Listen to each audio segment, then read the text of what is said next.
Kémy Séba, bonsoir. Bonsoir. Nous vous recevons pour une chaîne YouTube qui s'appelle Thinkerview. On vous reçoit dans le cadre de vos activités panafricaines et votre dernier bouquin, L'Afrique ou la mort. L'Afrique libre ou la mort. L'Afrique libre ou la mort, merci. Est-ce que vous pouvez vous présenter succinctement? Kémy Séba, président de l'ONG Urgence panafricaniste, chroniqueur géopolitique pour diverses grosses chaînes en Afrique francophone et écrivain, auteur de 4 ouvrages sur le panafricanisme et la conscience noire en général. C'est des gens de notre communauté qui nous ont demandé de vous interviewer pour parler du franc CFA, parce qu'en ce moment on s'intéresse au franc CFA et on cherche des gens autour de ça, et on nous a dit que vous étiez très présent en Afrique, que vous aviez un gros public. On vous connaissait pas trop, et puis on a lu votre fiche Wikipédia, et là on a commencé à prendre peur. Bien sûr que si vous lisez la fiche Wikipédia écrite par des gens qui s'arrogent le droit de donner leur vision erronée sur des personnes qu'ils ne connaissent pas, c'est sûr que vous aurez une vision erronée de mon combat. Donc, on va commencer par la fiche Wikipédia, on va essayer de commencer. Donc, Kémy Séba, né Stélio Gilles Robert Capo-Chichi. Ouais, Stélio, c'est le prénom que mes parents m'ont donné, qui est la traduction de Séba d'ailleurs. Sauf que Stélio, c'est en italien, et comme vous le voyez à ma tête, je ne suis pas italien, donc j'ai pris un nom africain. Donc, c'est bientôt votre anniversaire. Le 9 décembre 80 à Strasbourg, est un activiste politique, essayiste franco-béninois, figure radicale noire. Figure du radicalisme noir et du panafricanisme contemporain. Il officie par ailleurs en tant que chroniqueur télévision en Afrique. Initialement membre francophone de la Nation of l'Islam, Kémy Séba se fait d'abord connaître en France en tant que fondateur et porte-parole de plusieurs organisations, notamment Tribuca, Génération Kémy Séba, toutes deux dissoutes par décret pour incitation à la haine raciale. Pourquoi ça? Quand on veut tuer son chien, on l'accuse d'avoir la rage ou d'avoir la haine. Sauf que je ne suis pas un chien, et à partir du moment où en France, quelle que soit votre couleur de peau, que vous soyez noir, blanc, arabe, juif ou autre, dès que vous dites des choses qui sortent un peu des sentiers battus, eh bien on vous accuse d'être quelqu'un qui appelle à la haine. Ça évite de répondre aux débats de fond, aux questions de fond, et de permettre aux gens de dialoguer entre eux. Voilà. Donc on m'appelle en France le haineux, et paradoxalement, en Afrique, je suis plus que jamais plébiscité pour mon combat politique. Donc je termine juste les 4 lignes qui restent. Se présentant comme anti-impérialiste et anti-sioniste, il est considéré par de nombreux journalistes et politologues français et étrangers comme un militant raciste, anti-blanc, racialiste et antisémite, ainsi qu'adepte de l'action violente dans les années 2000. Il est également considéré comme un suprémaciste noir. C'est intéressant. Ça, c'est les contes de Walt Disney réadaptés à la France. C'est des sketchs sur lesquels je ne me prononce que très peu parce que je trouve que c'est tout simplement inepte et stupide. Que dès que quelqu'un a un discours qui sort de sentier battu, en France, on aime le noir quand il fait du basket, ou quand il s'appelle Kylian Mbappé, quand il fait du football, ou quand il fait du rap. S'il fait le Che Guevara dans ses clips de rap, mais qui se soumet en dehors de ça, ça ne pose pas de problème. Mais dès qu'on pose, juste pour terminer, excusez-moi, des questions de fond, et qu'on parle sur le fond des sujets en tant que tel, qu'on parle de l'élite de l'oligarchie occidentale et de son élite cooptée africaine, qui est une élite tout aussi corrompue. On va y venir, vous en parlez beaucoup dans votre bouquin. Eh bien, on arrive à une situation où on devient quelqu'un qui appelle à la haine. C'est marrant. Quand on a regardé des vidéos, même des anciennes vidéos, vous avez encore des cheveux. Ouais. Là, ça remonte. Beaucoup, c'est ça. Ouais. Je suis devenu Saiyan depuis. Là, ouais, ça manque un peu de jaune sur la tête. Ouais, là. mais parce que je suis noir et fier de l'être. Pourquoi faire une descente dans la rue des Rosiers? Parce que le Bétard, la Ligue de défense juive, qui sont des organisations interdites aux États-Unis. Terrifié les gars là-bas. Juste, si vous voulez que j'explique. J'explique? Ok. Donc il y avait une organisation qui existe, je suppose toujours, je ne les suis pas, je n'aime pas ce qu'ils font aujourd'hui, qui s'appelle la Ligue de défense juive et le Bétard, qui avait tabassé des Noirs lors de la manifestation en commémoration de la mort d'Ilan Halimi. Et certains de ces Noirs-là, notamment un papa éboueur de 50 ans à l'époque, qui avait pris des coups gratuitement parce qu'il avait la malchance d'être noir durant cette manifestation, était venu nous voir lors de l'une de nos assemblées, d'une de nos réunions, l'un de nos meetings que l'on tenait tous les dimanches à Belleville, en disant qu'il ne comprenait pas qu'il se soit fait tabasser lors de cette manifestation et qu'il voyait que ces gens-là se revendiquaient du Bétard et de la Ligue de défense juive. Ilan Halimi, il s'est fait torturer. Tout à fait. Est-ce que je peux continuer l'histoire? Comme ça, après, on revient sur Ilan, sur qui vous voulez. Et donc, partant de ce principe-là, nous, on a pris contact avec donc cette organisation en disant pourquoi vous agressez des Noirs. Si vous avez un problème avec Youssouf Fofana, vous vous adressez à Youssouf Fofana. Ça ne nous pose aucun problème. Mais quand vous commencez à dire Youssouf Fofana, sale noir, les Juifs auront ta peau, et que vous voyez des Noirs, vous tabassez des Noirs, ça me pose problème. Là, on rentre dans l'arène. Si un criminel noir se fait juger en tant que criminel, ça ne me pose pas de problème. Les Noirs n'ont pas plus de droits, ni moins de droits que les autres. Mais si un Blanc tue quelqu'un, on ne dit pas Jean Dupont, sale Blanc, les Noirs auront ta peau. C'est ridicule. On juge le Blanc pour ce qu'il a fait. Quand Marc Dutroux viole des enfants, on ne dit pas sale Blanc, les Noirs auront ta peau. C'est stupide. On s'attaque à monsieur le violeur, quel qu'il soit, ou le criminel. Donc on a pris contact avec la Ligue des défense juive et le Bétard, qui, paraît-il, terrorisait les gens. J'avais appris ça. Moi, généralement, je ne suis terrorisé par personne. Et c'est une constante dans mon combat politique depuis très longtemps, et ça ne changera pas. Et donc, ils nous ont dit, bande de grandes gueules, en gros, ça vous pose quoi comme problème qu'on ait tabassé des Noirs? On fait ce qu'on veut. En France, ce pays nous appartient. C'était leur langage. On a été mis sur écoute, donc les gens savent. C'est pour ça que j'ai été acquitté lors de cette descente rue des Rosiers. J'ai pas eu de problème lors de cette occasion-là à cause de ça. Et ils nous ont donné rendez-vous. Et le problème, c'est que moi, quand on me donne rendez-vous, je viens. Toujours. Et donc, je suis venu accompagner des militants de notre organisation à l'époque, la Tribuca. Des fois un peu en retard. Hein. Non, l'heure de l'émission, c'était, je crois, 8h, et je suis venu à 8h moins 10. Il ne faut pas oublier qu'on est dans le décalage horaire, parce que je vis en Afrique, je suis juste venu pour vous et pour mon stock de livres, et je repars le lendemain. Continuez. Bref. Donc, on s'est rendu à l'invitation. Quand on m'invite à un anniversaire, je viens. Quand on m'invite pour une rencontre, je viens. Il se trouve que quand je suis venu, la rue s'est écartée comme la mer Rouge devant Moïse. Ils sont tous rentrés dans les restaurants falafel. Les mêmes qui étaient des habitués pour tabasser gratuitement aussi bien des Juifs qui s'opposent au colonialisme au Moyen-Orient que des Noirs, des Arabes ou autres. Et ben, quand ils nous ont vus, ils ont laissé les gens sur le carreau dans la rue. Ils sont rentrés dans les magasins. Ils ont disparu. Il se trouve qu'on n'avait pas d'armes. Il n'y a pas eu de coup, il n'y a pas eu une seule violence, et c'est pour ça que je n'ai eu aucune, je dis bien aucune condamnation judiciaire pour cette descente qui n'était en réalité qu'une rencontre. Simplement, quand des Noirs viennent de manière disciplinée, quels que soient dans les endroits où ils se trouvent, eh ben, il se trouve que des gens qui veulent instrumentaliser la situation vont présenter ça d'une autre façon. Donc, parler de descente dans un quartier juif, c'était un beau titre pour les médias. Je n'ai eu aucune condamnation. La justice m'a, entre guillemets, j'allais dire blanchi, c'est le mauvais terme, vous le voyez bien, mais m'a acquitté de toute charge lors de cette descente, en constatant qu'en effet, il n'y avait pas eu de violence, il n'y avait rien eu. Mais en effet, ça avait fait du bruit. Sarkozy était en pleine campagne présidentielle, donc il s'est servi de cette affaire pour dire des méchants noirs, des nazis noirs. On fait une descente dans le quartier juif. Moi, un juif qui n'a rien fait ne me pose pas de problème. C'est un frère en humanité, comme un arabe, un blanc, un noir ou autre. Par contre, il y a des criminels dans toutes les communautés et il y a des gens qui sont des oppresseurs dans toutes les communautés et je ne vois pas pourquoi j'aurais le droit de dénoncer tout ce qui se passe dans toutes les communautés, y compris dans la mienne, mais que je n'aurais pas le droit de pointer du doigt ce qui ne va pas chez ces milices extrémistes. C'est ce que j'ai fait. Elles ont bégayé ce jour-là et parce qu'ils savaient très bien qu'ils n'avaient pas les armes qu'il fallait pour nous affronter, c'est rentré dans un débat politique et c'est par décision politique qu'on a été interdit. D'accord, au Conseil des ministres, c'est la première fois de l'histoire qu'une organisation afro-descendante était interdite sous la Ve République, soi-disant pour des propos d'incitation à la haine raciale, parce qu'on disait qu'on antisémitisme. Oui, mais bon, dès qu'on parle de certaines choses, si je dis que Moïse, ou que je ne sais pas comment il s'appelle, aura un nom cassé, on va dire que je suis antisémite. Il arrive un moment où en France, le débat, il est hystérisé. On n'a pas le droit, en fait, à cause peut-être d'un sentiment de culpabilité de certains en France ou pas, on n'a pas le droit de dire qu'il y a des choses qui peuvent ne pas aller dans cette communauté. On a le droit de dire tout chez tous les autres.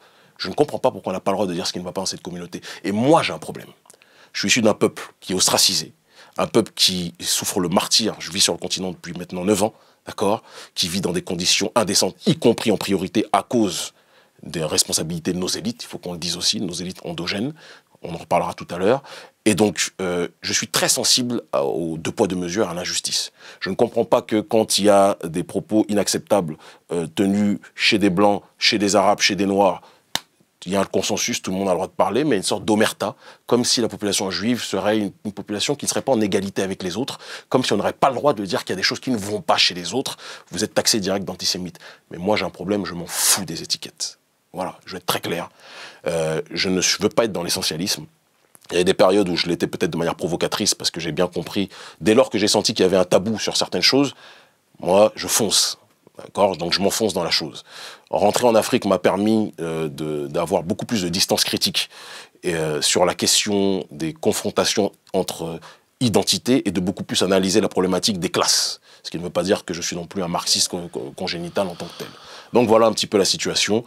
Est-ce que vous leur avez tendu la main depuis? Est-ce que vous avez essayé d'arranger les choses, de vous comprendre, d'essayer de... J'ai pas besoin de comprendre le Bétar, la Ligue de défense juive, ça m'intéresse pas de les comprendre. Ils ont tabassé des Noirs. Fin de l'histoire. Le débat, là, on est en 2018. Ça s'est passé en 2006. Entre-temps, j'ai eu des enfants. Entre-temps, j'ai connu un accès aux mass médias en Afrique. Entre-temps, notre combat a pris une ampleur sur le continent africain. J'ai pas besoin de parler de la Ligue de défense juive et le Bétar. Ils ne sont pas dans mon agenda. Je ne sais même pas s'ils existent encore au moment où je te parle. Et je vais aller plus loin juste pour terminer cette situation. Ça ne m'a pas empêché, durant toutes ces années, de rencontrer des juifs exceptionnels. Parce qu'il y en a. Des noms? Non, je ne vais pas te donner leur nom, ils vont se faire tabasser par le Bétar et l'LDJ, peut-être, j'en sais rien. Mais plus sérieusement, des citoyens lambda, normaux, d'accord, qui vivent comme des êtres humains sur cette terre et qui essayent de trouver le bonheur comme des tas d'autres êtres humains sur cette terre. Donc le problème, c'est pas les juifs contre les noirs, le problème, c'est qu'il y a des voyous dans toutes les communautés, et de la même façon que quand il y a des choses qui ne vont pas chez les nôtres, je suis le premier, moi-même, à tout faire pour essayer de faire avancer les choses dans la bonne direction. Bah, quand ça va pas chez d'autres, je ne vois pas pourquoi on devrait se mettre un sparadrap sous prétexte que c'est le peuple élu. Entre guillemets, sachant que j'ai voté pour personne à titre personnel. Le faire avec moins de violence, peut-être, non? Violence de quoi? Il n'y a qu'en France qu'on me parle de violence. Il faut qu'on se rappelle des choses. En Afrique, j'ai reçu, je ne sais pas combien de prix.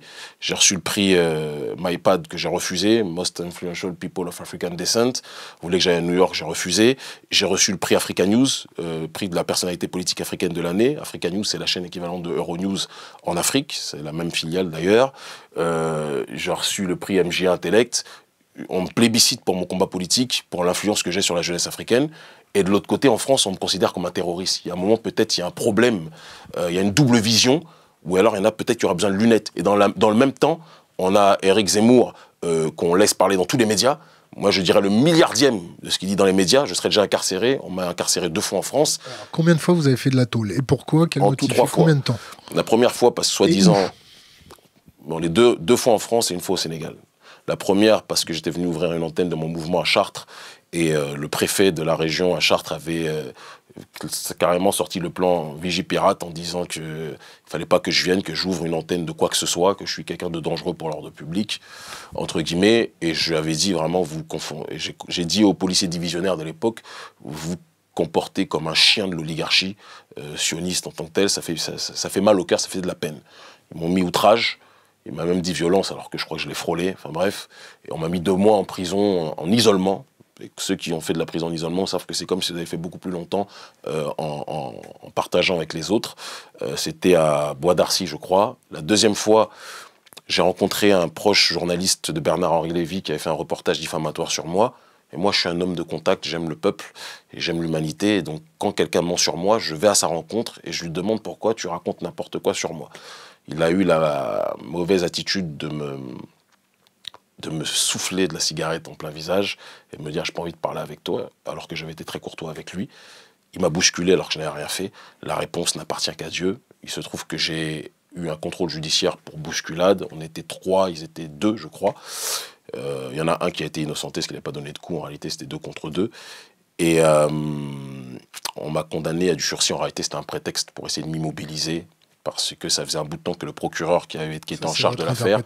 Non, mais j'y arrive. Si je donne mon explication, tu comprendras peut-être un peu mieux, ou vous comprendrez peut-être un peu mieux.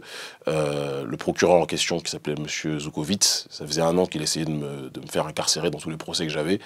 Ça ne marchait pas, et donc il s'est saisi de cette occasion. Et malgré ça, il avait demandé 1 an ferme. C'était délirant pour quelques coups. Mais la juge a tenu compte du fait que j'avais été bousculé en premier et que je n'avais fait que répliquer. Et donc, elle m'a mis du sursis. Et j'étais semi assigné à résidence. Je devais pointer régulièrement 1 fois par semaine ou 2 fois par semaine, je ne sais plus, dans la ville où j'étais. J'étais interdit de partir de France. Et il se trouve que moi, je n'aime pas trop qu'on me... Donc ça arrivé en 2009. Et je n'aime pas trop qu'on me régule. Depuis tout petit, j'ai toujours été quelqu'un un petit peu qui était borderline par rapport à la loi. Je n'aime pas qu'on m'impose des choses, j'aime la liberté. Et donc en 2011, j'ai eu une offre pour être le porte-parole d'une société qui prônait le retour des afro-descendants sur le continent, qui créait des pépinières de réenracinement au Sénégal. Et donc, j'ai pas demandé l'autorisation à la juge en disant Micheline, est-ce que je peux aller au Sénégal? Je suis parti. Et ce qui est intéressant, juste pour terminer dessus, et après, bon, l'histoire du Sénégal, ceux qui doivent la connaissent, ça s'est très bien passé jusqu'à il y a quelques temps. Et paradoxalement, je faisais des allers-retours réguliers entre l'Afrique et la France, parce que contrairement à ce que mes adversaires politiques ont dit, je ne suis pas parti de France, parce que j'avais des ennuis juridiques, sinon je ne serais jamais revenu. Je revenais régulièrement, voir la famille, voir les amis, etc., faire des meetings de temps en temps. On ne me dérangeait pas, parce que les dirigeants français s'étaient dit peut-être que il est rentré en Afrique, c'est bon, il va cesser de nous casser les pieds avec son combat politique pour la souveraineté des populations africaines. Il est dans un truc qui a l'air beaucoup plus de réenracinement culturel. Et en fait, quand j'ai commencé à travailler à la télévision en 2013 et que l'audience a explosé sur le continent africain... C'est quoi exploser? Bah écoute, c'est que le rapport des Africains à la télévision est très différent des Européens à la télévision qui, eux, les Occidentaux ont beaucoup plus accès à Internet. En Afrique, le rapport à Internet n'est pas encore aussi développé. Tout le monde n'a pas Internet au pays, mais tout le monde a la télévision. Et donc, je passais dans les émissions qui sont diffusées dans toute l'Afrique de l'Ouest. Une des émissions phares qui s'appelait Le Grand Rendez-vous, qui est l'équivalent un petit peu de On n'est pas couché de Ruquier, en moins stupide, je pense, et qui est plus adapté aux réalités africaines locales, où on interviewait des ministres, des artistes, des personnalités du continent africain. Et donc, je crois que Le Grand Rendez-vous a été l'une des plus grosses, ça a été nommé la meilleure émission, l'une des meilleures émissions politiques d'Afrique de l'Ouest 2 ans de suite ou 3 ans de suite.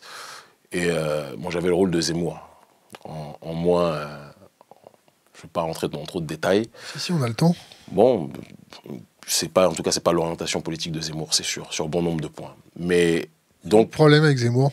Non, je vais venir sur Zemmour. Je n'ai pas dit que j'ai un problème avec lui. Simplement, je trouve qu'il a le droit de dire des choses, toujours face à des personnes faibles. Face à Absatoussi, c'est très facile de dire ce qu'il a dit. Moi, Zemmour, je le vois en face et on discutera d'un certain nombre de choses. Je n'ai pas de problème quand il dit que quand tu es français, tu veux prendre un nom français. Il n'y a aucun souci.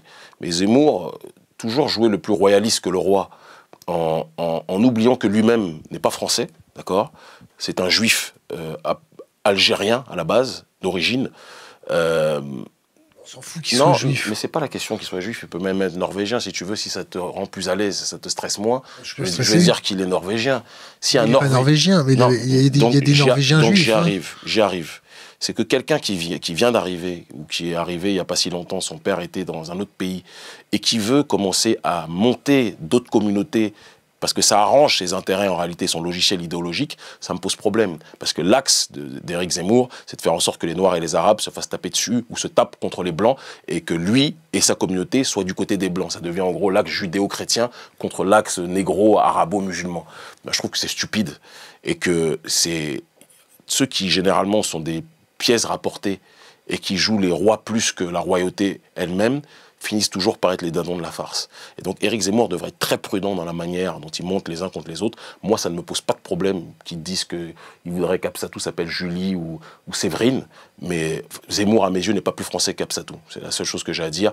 Il chante les louanges de la France et ça fait rêver des Français qui, malheureusement, puisque dans leur télévision, il n'y a plus de Français qui parlent.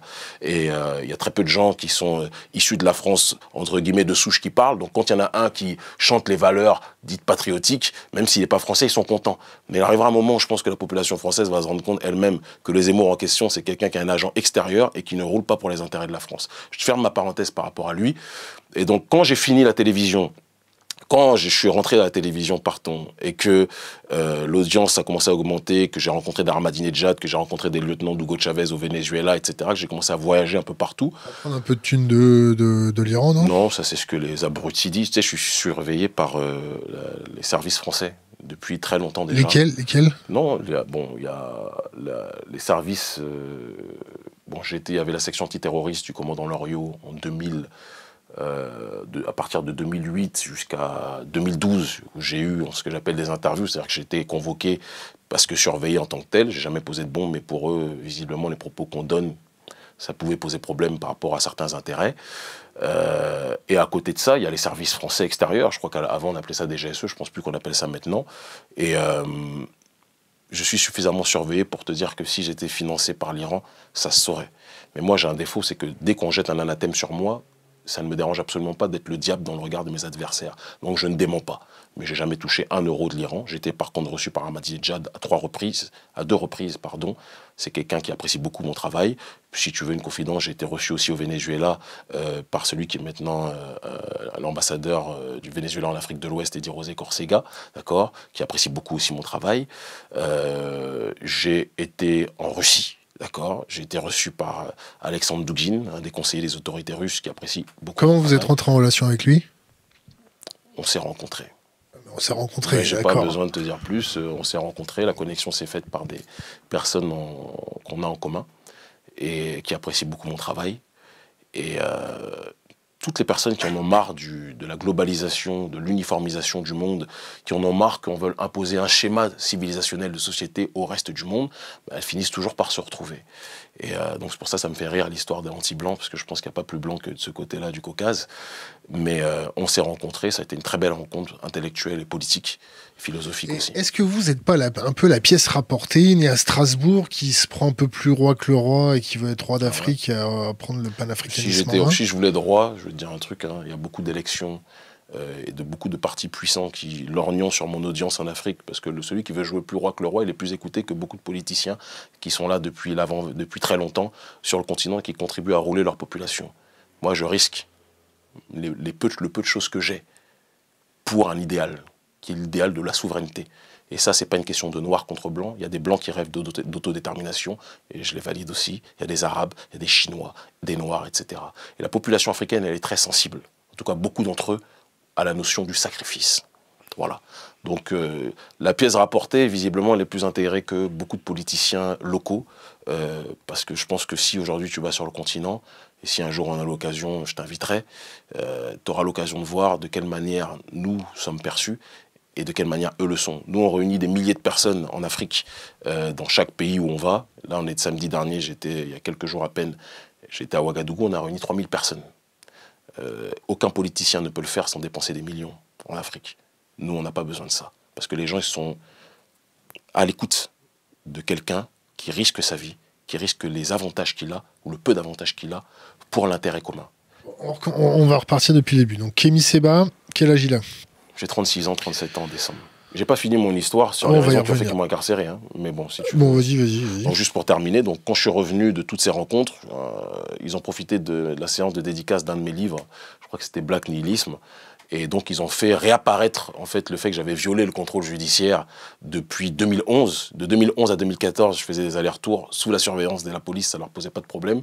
Mais après avoir rencontré des Vénézuéliens et des Iraniens, ben là, c'est devenu un problème. Et donc, ils m'ont mis en prison, en isolement, cette fois-ci à Fleury-Mérogis.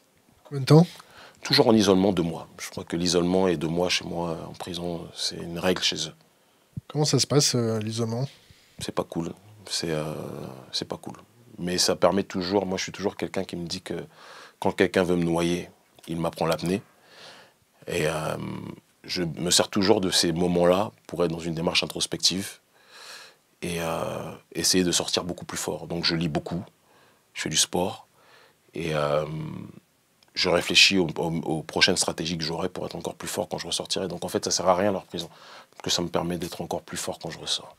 Donc, Kémy Séba, 37 ans, marié. Tout à fait. Bigame. Je ne sais pas ce que ça veut dire bigame, ça c'est l'occidental. 2 femmes, quoi. Moi j'ai 2 épouses, Etouma Séba qui est enseignante, Etouma, et j'ai Natou Pedro Sakumbi qui est chercheuse en histoire, qui est nigériane congolaise. Voilà, la première est camerounaise. Je suis avec la première depuis 14 ans et la deuxième depuis 8 ans. Comment elle a pris la nouvelle de prendre une deuxième femme? Comment la nouvelle a... Comment l'ancienne a pris la nouvelle de la deuxième femme? Non. Elle sait que je ne suis pas quelqu'un qui joue avec la dynamique du mariage, que je fais tout pour ma famille. Et elle sait que ce n'était pas simplement un délire d'avoir d'ego pour avoir d'ego. Ce n'est pas le problème. C'est chez nous, dans la perception africaine, dans la tradition africaine, la femme est le pilier de l'homme dans les sociétés matrilinéaires. Et la polygamie, dans son acception occidentale, n'est pas perçue de la même façon que sur le continent africain, à bon nombre d'endroits. C'est légal d'avoir 2 femmes? Oui, dans nos pays. En France? Je m'en fous, je suis pas en France, moi. Bon alors, par rapport à ça, le passeport, il est de quelle couleur? Non, j'ai acquis le passeport béninois il y a 4 ans. Et la carte d'identité béninoise. J'ai laissé la carte d'identité française et j'ai le passeport français qui me permet de parler aux Antilles, à mon peuple qui m'écoute en nombre là-bas, même si j'ai des opposants bien évidemment aussi. Lesquels? Tous ceux qui travaillent pour les autorités françaises, même pas beaucoup. Et les béquets, bien évidemment, qui sont les descendants d'esclavagistes qui possèdent encore beaucoup de richesses, puisqu'ils ont 95% des richesses, alors qu'ils représentent 5% de la population, eux-mêmes pas trop. Ça qu'à parler créole? Non, je parle pas créole. Non. Mais pourquoi pas m'apprendre? Si toi tu veux m'apprendre, pas de souci. Mais je préférerais que ce soit un frère ou une sœur qui le fasse. Pourquoi? Parce que je pense qu'il aura plus de maîtrise de sa propre langue que toi. Tout simplement.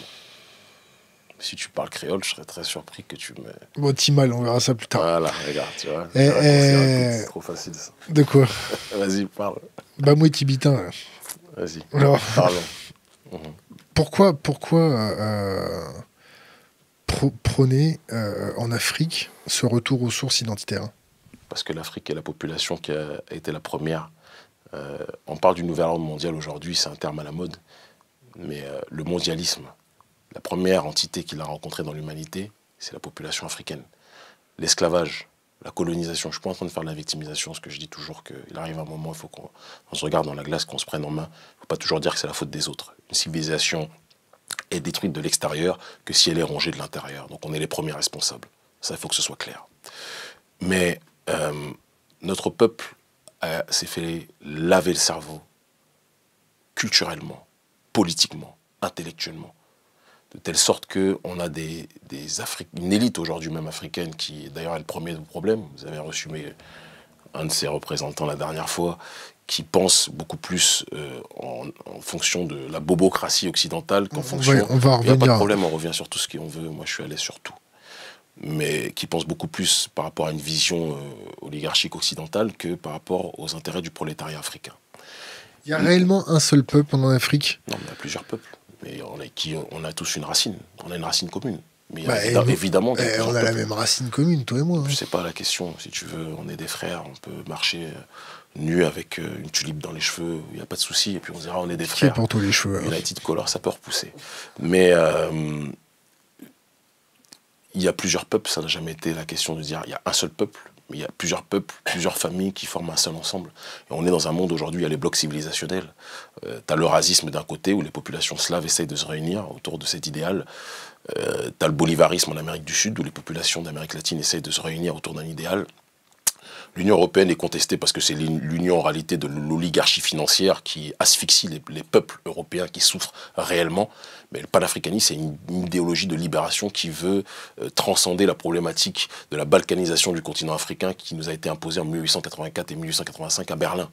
Donc, vouloir tendre vers un seul peuple ou vers une unité de l'Est à l'Ouest, du Nord au Sud, c'est quelque chose qui est du domaine du vital pour nous, parce qu'on a été détruit de A à Z, et qu'aujourd'hui, ce sont nos propres élites qui participent à propager cette logique de destruction. Et dans cette démarche-là, il y a une nécessité du retour aux sources qui doit être effectuée, qui ne peut jamais être complète, parce qu'on fait partie d'un ensemble. On fait partie, excusez-moi, d'un ensemble qui est globalisé aujourd'hui. Le néolibéralisme a complètement javelisé ou a accentué le processus de javelisation de nos populations, qui a poussé les nôtres à une certaine forme d'individualisme, alors que dans nos sociétés en Afrique, le solidarisme et ce que Julius Nyerere, l'ancien président de Tanzanie, appelait le l'Ujamaa, le villageoisisme, c'est quelque chose qui, normalement, était prépondérant. L'individu ne peut pas être supérieur à la collectivité, structurellement parlant. Mais le néolibéralisme, ou le globalisme, ou le mondialisme, tel qu'on le présente aujourd'hui, a fait en sorte que dans les grandes capitales, dans les villages, c'est encore différent, mais il y a de plus en plus de dérives sur le comportement qu'ont les gens. Et cette problématique que rencontrent les Africains, mais les Occidentaux le rencontrent aussi. Moi, je rencontre beaucoup de populations quand je voyage, quand je vais rencontrer certaines personnes, etc., des amis ou autres, des anciennes connaissances qui vivent dans des campagnes, qui me disent que aujourd'hui, le mondialisme en tant que tel, c'est quelque chose qui les détruit aussi. Et donc, ce n'est pas une problématique qui touche simplement les Noirs, ça touche tout le monde. Simplement, je crois que nous, ça nous a touché à plus grande ampleur parce que l'esclavage et la colonisation, ce n'est pas quelque chose dont on sort de manière indemne. Ça, c'est certain. Mais c'est un travail qu'on doit faire sur nous-mêmes. Ce n'est pas les autres le problème.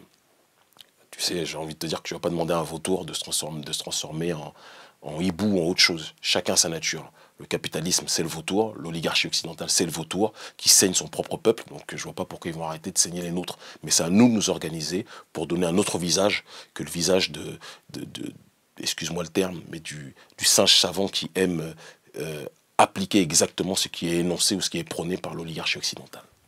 Alors, admettons qu'avec une baguette magique, c'est pas une baguette magique. Vous y arrivez. C'est pas une baguette magique, c'est des efforts, c'est des sacrifices. Ouais, c'est peut-être des siècles aussi. Mais ça fait déjà des siècles qu'on est dedans. Et bon, admettons que ça fonctionne. Ouais. C'est pour aller où? C'est pour faire quoi? C'est pour une croissance? C'est pour quel type de valeur? On se retrouve nous-mêmes. Moi, je vais enlever déjà un terme, la notion de développement ne m'intéresse pas. Parce que quand on se développe, c'est par rapport à un paradigme précis, par rapport à un baromètre. Voilà. Moi, je n'ai pas besoin d'un baromètre. Le baromètre qui est fixé aujourd'hui, c'est en gros se développer par rapport aux nations occidentales. J'en ai strictement rien à foutre de ressembler aux nations occidentales, ça ne m'intéresse pas. Mais l'Afrique a besoin de se reparler à elle-même, de se retrouver elle-même, de redévelopper ses propres schémas civilisationnels, ses propres schémas endogènes. On a nos réalités. Tout à l'heure, je t'ai parlé de l'Ujamaa. Moi, je suis dans cette pensée, dans cette philosophie à 2000%. Je l'ai adapté dans notre pays. On appelle ça alodo. C'est le solidarisme. Alodo, dans ma langue, ça signifie l'aide. Et être dans cette démarche-là, c'est le substrat originel du continent africain. Nos populations ont besoin de penser en fonction de leur propre réalité. Ont besoin de penser en fonction de leurs propres espaces, en fonction de leurs propres environnements. Ils n'ont pas besoin des histoires de PIB, ils n'ont pas besoin des histoires de la Banque mondiale, ils n'ont pas besoin du FMI, ils n'ont pas besoin de toutes ces choses-là. Donc c'est un travail global qui doit se faire, non pas simplement au niveau de l'élite, avec laquelle j'ai un gros problème, mais au niveau de la base. Et donc nous, ce que l'on fait à notre petit niveau dans beaucoup de pays d'Afrique francophone avec notre ONG Urgence panafricaniste, c'est une démarche bicéphale. Une démarche de justice sociale, justement, avec le programme Alodo, qui est soutenu par beaucoup de footballeurs de haut niveau, Nicolas Anelka, Dembaba, etc., des frères, des amis, qui comprennent le combat politique que je mène et qui nous aident à créer des campagnes de microcrédit sans intérêt pour que des mères de famille, parce que chez nous en Afrique, les mamans, c'est le pilier de tout, d'accord, puissent créer des commerces, d'accord, des entreprises qui puissent leur permettre d'être indépendantes et de ne plus être en difficulté économique, sociale. Alors on ne vient pas avec un coup de baguette magique. On a des programmes qui sont extrêmement structurés par des assistants sociaux qui sont dans notre organisation et qui suivent les mères de famille en question. De l'autre côté, le deuxième axe, je n'ai pas parlé de toutes les actions sociales, c'est l'action de la souveraineté. C'est-à-dire que il ne peut pas avoir de justice sociale sans souveraineté. Nous, c'est notre vision des choses. Chaque peuple a le droit de décider de sa propre destinée. Et il n'est pas acceptable qu'au XXIe siècle, notre économie soit dirigée, décidée, organisée, structurée par l'oligarchie française. Et quand je dis ça, quand je parle de l'oligarchie française, je ne parle pas de la population française de manière générale, d'accord, mais je parle de l'élite française qui se fait des couilles en or, excuse-moi la crudité, en nous dépouillant, en pillant nos ressources minières, en pillant nos ressources naturelles, et évidemment avec le système monétaire et économique que nous connaissons sous l'appellation de franc CFA. Donc, une fois qu'on a rassemblé tout le monde, qu'on s'est mis tous autour de la table, qu'on est dans des valeurs bienveillantes... C'est pas simplement ça, là, tu es en train de présenter ça de manière naïve. Triviale.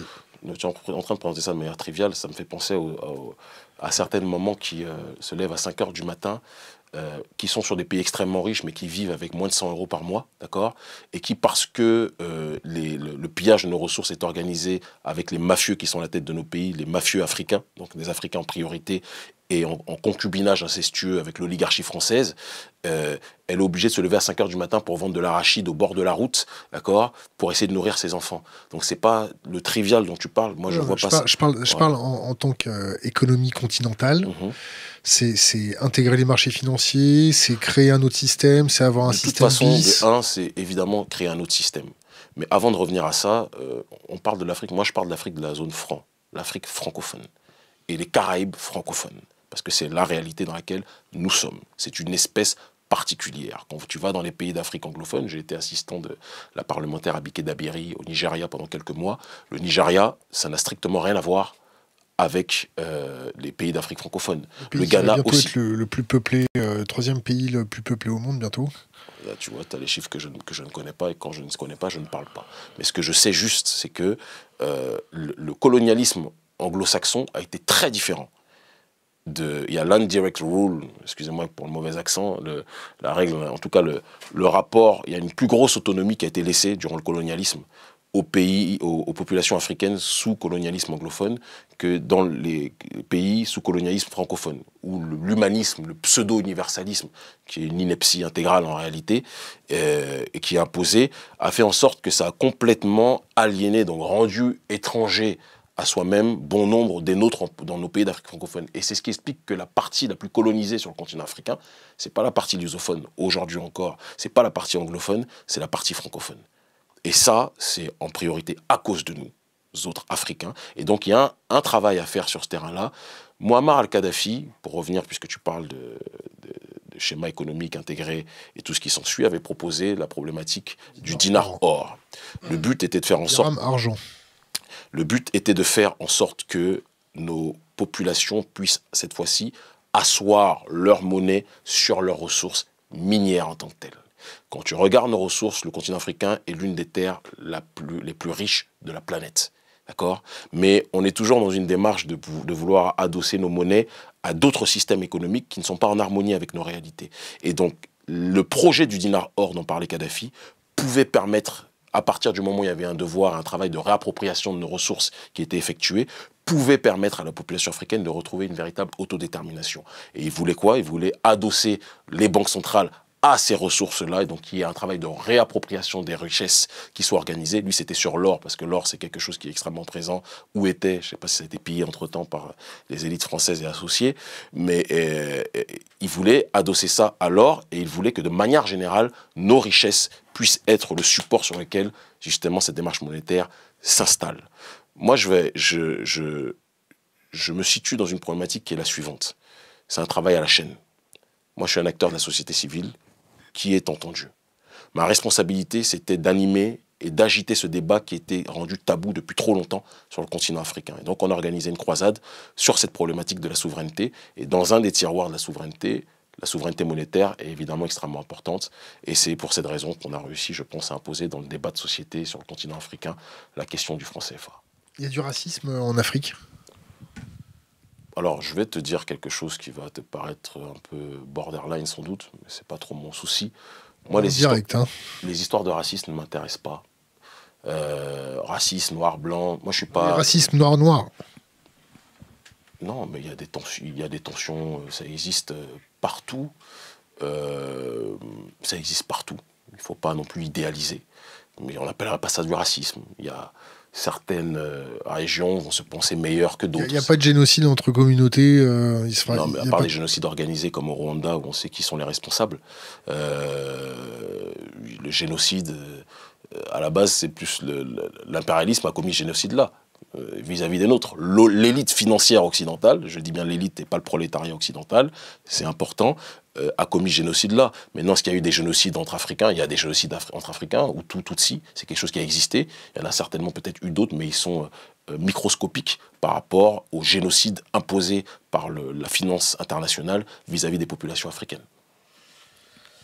Et pour revenir sur le racisme, ça disparaîtra jamais, si ça existe, d'accord ? L'hostilité entre des gens de différents peuples, ou même entre des gens d'un même peuple, c'est pas le problème. Ouais, c'est pas Rokhaya Diallo ici. Donc moi, c'est pas ça qui m'intéresse. Par contre, l'oppression systémique d'une élite sur d'autres peuples, ça me pose problème. Et c'est sur ça que je me prononce. Bon, on a reçu Louis Kémayou, ici. Ma gloire. Ouais. Et vous avez fait une vidéo. Mon équipe, pas moi, j'ai pas le temps pour ça. Ça a été validé par vous ou pas ? Tu sais, chez nous, il y a la démocratie directe. C'est-à-dire que moi, je suis au village, souvent, dans le cadre de mon travail politique. C'est pas moi qui gère ma page fan ou ma page publique. Il y a 500 000 personnes quasiment, j'ai pas le temps pour ça. Et je me suis éloigné des réseaux sociaux depuis un bout de temps. Mais j'ai une équipe qui est à la fois sur le continent africain et dans la diaspora, qui surveille et qui connaît le Kémayou, qui est quelqu'un qui vous arnaque un peu ici en se faisant passer pour un journaliste qui a pignon sur rue en Afrique, alors qu'en Afrique, tout le monde sait qu'il est balois. Donc, voilà, la réalité des faits, elle est là. Et quand ils ont vu, on ne s'est jamais prononcé sur lui en 20 ans d'activisme politique, mais quand ils ont vu qu'il s'est permis de raconter n'importe quoi sur nous, alors que nous, on risque notre vie pour notre souveraineté, et que lui vient manger les subsides ici en France, parce que son travail, il vit en France, il ne vit pas en Afrique, ben on s'est dit que, je parle au nom de l'équipe, parce que je prends mes responsabilités, on s'est dit qu'on allait lui répondre, tout simplement. Alors vous avez répondu comment?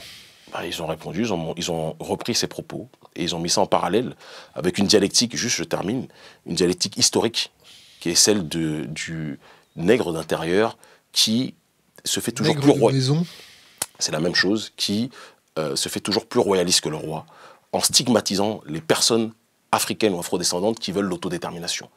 Et ce qui est assez marrant, c'est que tu avais, durant la période de Lumumba, des gens qui disaient que Lumumba était un terroriste, était un extrémiste et un fauteur de troubles, et qu'il allait, nuire aux relations entre le Congo belge et le royaume de Belgique. On a eu des gens, à l'époque de Malcolm X, qui disaient que Malcolm X était un suprémaciste noir, un fauteur de troubles, qui était en train de semer des divisions, des tensions entre noirs et blancs. Moi, je parle avec beaucoup de blancs qui comprennent profondément notre combat, plus que Magloire, qui est Mayou, d'accord? Et nous, il n'y a pas de tension entre les peuples qui se respectent. Mais par contre, moi, j'ai un problème avec les mangeurs de subsides qui mangent dans la main de l'oligarchie occidentale et de cette bien-pensance qui en réalité ne veut pas la souveraineté africaine, sinon il serait rentré au pays et il se serait retroussé les manches pour aider sa population.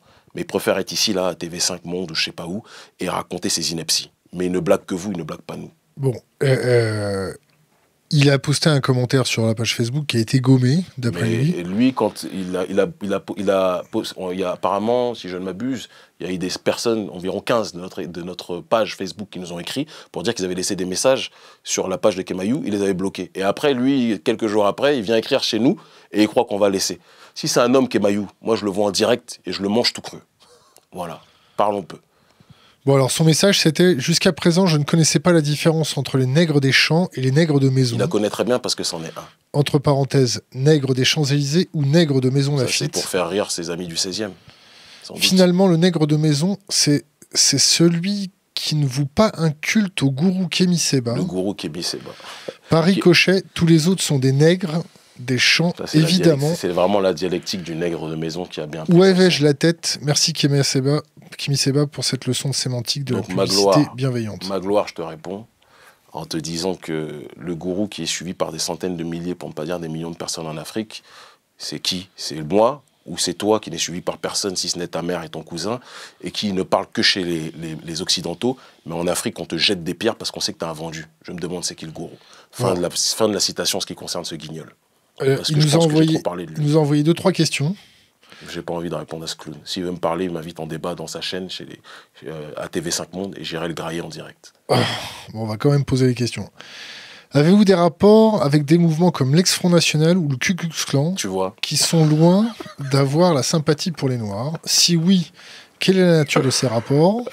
La deuxième question, quand vous exigez la sortie du pays de la zone franc, CFA, et le boycott des produits français, poussez-vous votre logique jusqu'à brûler votre passeport français et à demander à vos camarades de lutte de faire pareil?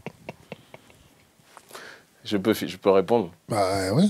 Bon, ce qui est intéressant, je pense que les personnes dotées de raison verront un petit peu le logiciel idéologique de ce clown.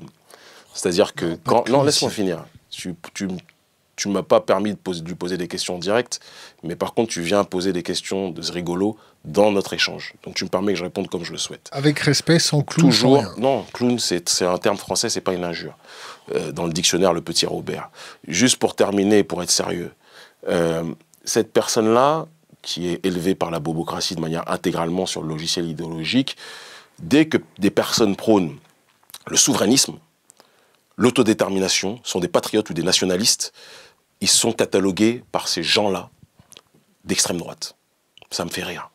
Dans le prolétariat africain que je visite quotidiennement, parce que c'est ma vie, c'est ma dévotion, c'est ma mission, moi, pendant que lui mange ses petits fours, il a d'ailleurs grossi Paris 16e, il y a une chose qui est certaine, je termine, mais c'est pas, non, c'est une constatation. Il y a un adage en Afrique qui dit celui qui est corrompu, il grossit. Ben, il en est une bonne définition. Parce que je l'ai vu il y a quelques temps quand il était aux Acédiques il y a 10 ans, il était beaucoup plus mec que ça. Mais juste pour terminer ce que je dis, et ça me fait rire en plus, c'est jouissif de répondre comme ça, sur ce type, Moi, je parle avec tout le monde. Je parle avec des gens de gauche, je parle avec des gens de droite, je parle avec des gens de tout le spectre politique dans le monde.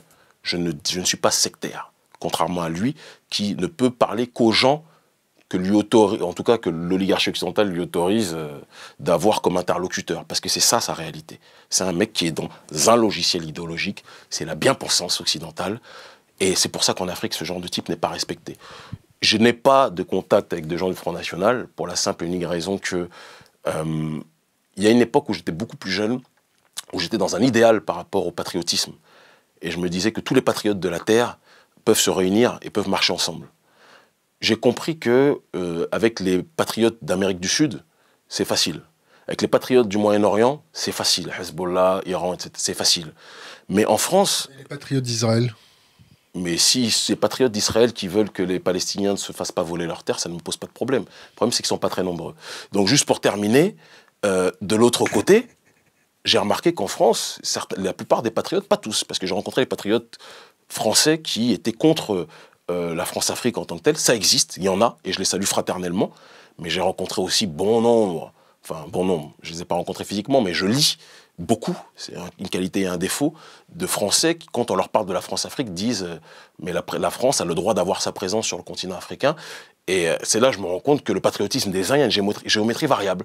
Moi, quand je suis patriote, je ne veux pas la domination de mon pays ou de mon continent. C'est quoi votre pays? Comme disait Kadhafi, mon pays, c'est l'Afrique. D'accord? Comme disait Marcus Garvey ou Kwame Nkrumah, mon pays, c'est l'Afrique. Et nos États, qui sont des États fabriqués par l'entité coloniale, ne sont que des départements. Et donc, pour cette démarche-là, je réponds simplement que j'ai rencontré ou j'ai constaté qu'il y avait certains patriotes français qui, eux, ne voulaient pas la fin de l'hégémonie française sur le continent africain. Et c'est là où je dis qu'il y a une limite dans le dialogue ou dans l'accord. Ça ne veut pas dire que je ferme la porte si un Français aujourd'hui émerge en tant que patriote et dit qu'il veut l'autodétermination pour chaque peuple. Pour l'instant, j'en ai rencontré très peu, à part des anonymes sur Internet, ça existe donc. Et je parle avec des gens, je peux parler avec des gens d'extrême gauche, très nombreux, depuis que je suis en Afrique, qui nous soutiennent dans notre combat politique. Moins les structures auxquelles ils appartiennent, mais à titre individuel, beaucoup. Et donc moi, je ne suis pas sectaire, contrairement à lui. Deuxième question, passeport français, je vais être très clair. Moi, je ne nie pas ma réalité, mon identité. Contrairement à Kemayou, qui est né au Bled et qui a demandé les papiers français, moi, je suis né en France. D'accord? Vous avez demandé les papiers au Bénin. Voilà. Donc moi, je demande les papiers au Bénin pendant que lui demande les papiers français. Par contre, les papiers français, moi, je suis fiché S, je suis interdit de rentrer dans plusieurs pays. Je suis interdit de rentrer en Suisse, parce que c'est le coffre-fort des dictateurs africains, et ils savent que si je vais là-bas, ils vont... c'est d'ailleurs ce que les autorités suisses ont dit. Hein. Ils sont venus me chercher dans l'avion, comme c'était New York et unité spéciale, en me disant, vous êtes une personne dangereuse pour l'ordre public, vous ne pouvez pas fouler le territoire helvétique. J'ai dit, ok, j'étais censé faire une conférence au sujet de la France-Afrique, et donc évidemment des coffres-forts africains dans ce pays. Je suis interdit de rentrer, que je dise pas de bêtises, au Sénégal, où il y a un des plus gros valets du néocolonialisme français, sans doute un copain de Magloire Kemayou, qui s'appelle Macky Sall, qui est le président de la République sénégalaise, qui dit que mon influence est dangereuse pour l'ordre public et que je suis en train de tourner la jeunesse vers l'anarchie anti-française. Ce qu'il appelle anti-française, c'est l'oligarchie française. Parce qu'il sait très bien, en réalité, que je suis plus proche de bon nombre de Français, que moi-même je suis né en France, et que c'est pas ça le problème. Je termine, et je suis interdit aussi de rentrer au Togo, parce que le dictateur Faure Gnassingbé Nyadema n'aime pas qu'on parle de malgouvernance et de corruption. Or, le problème de l'Afrique, c'est pas simplement le néocolonialisme français, c'est aussi la corruption de nos élites qui, lorsqu'il y a un budget de 100%, vont prendre 99% et vont laisser 1% pour le peuple. Et encore pour le peuple, je nuance.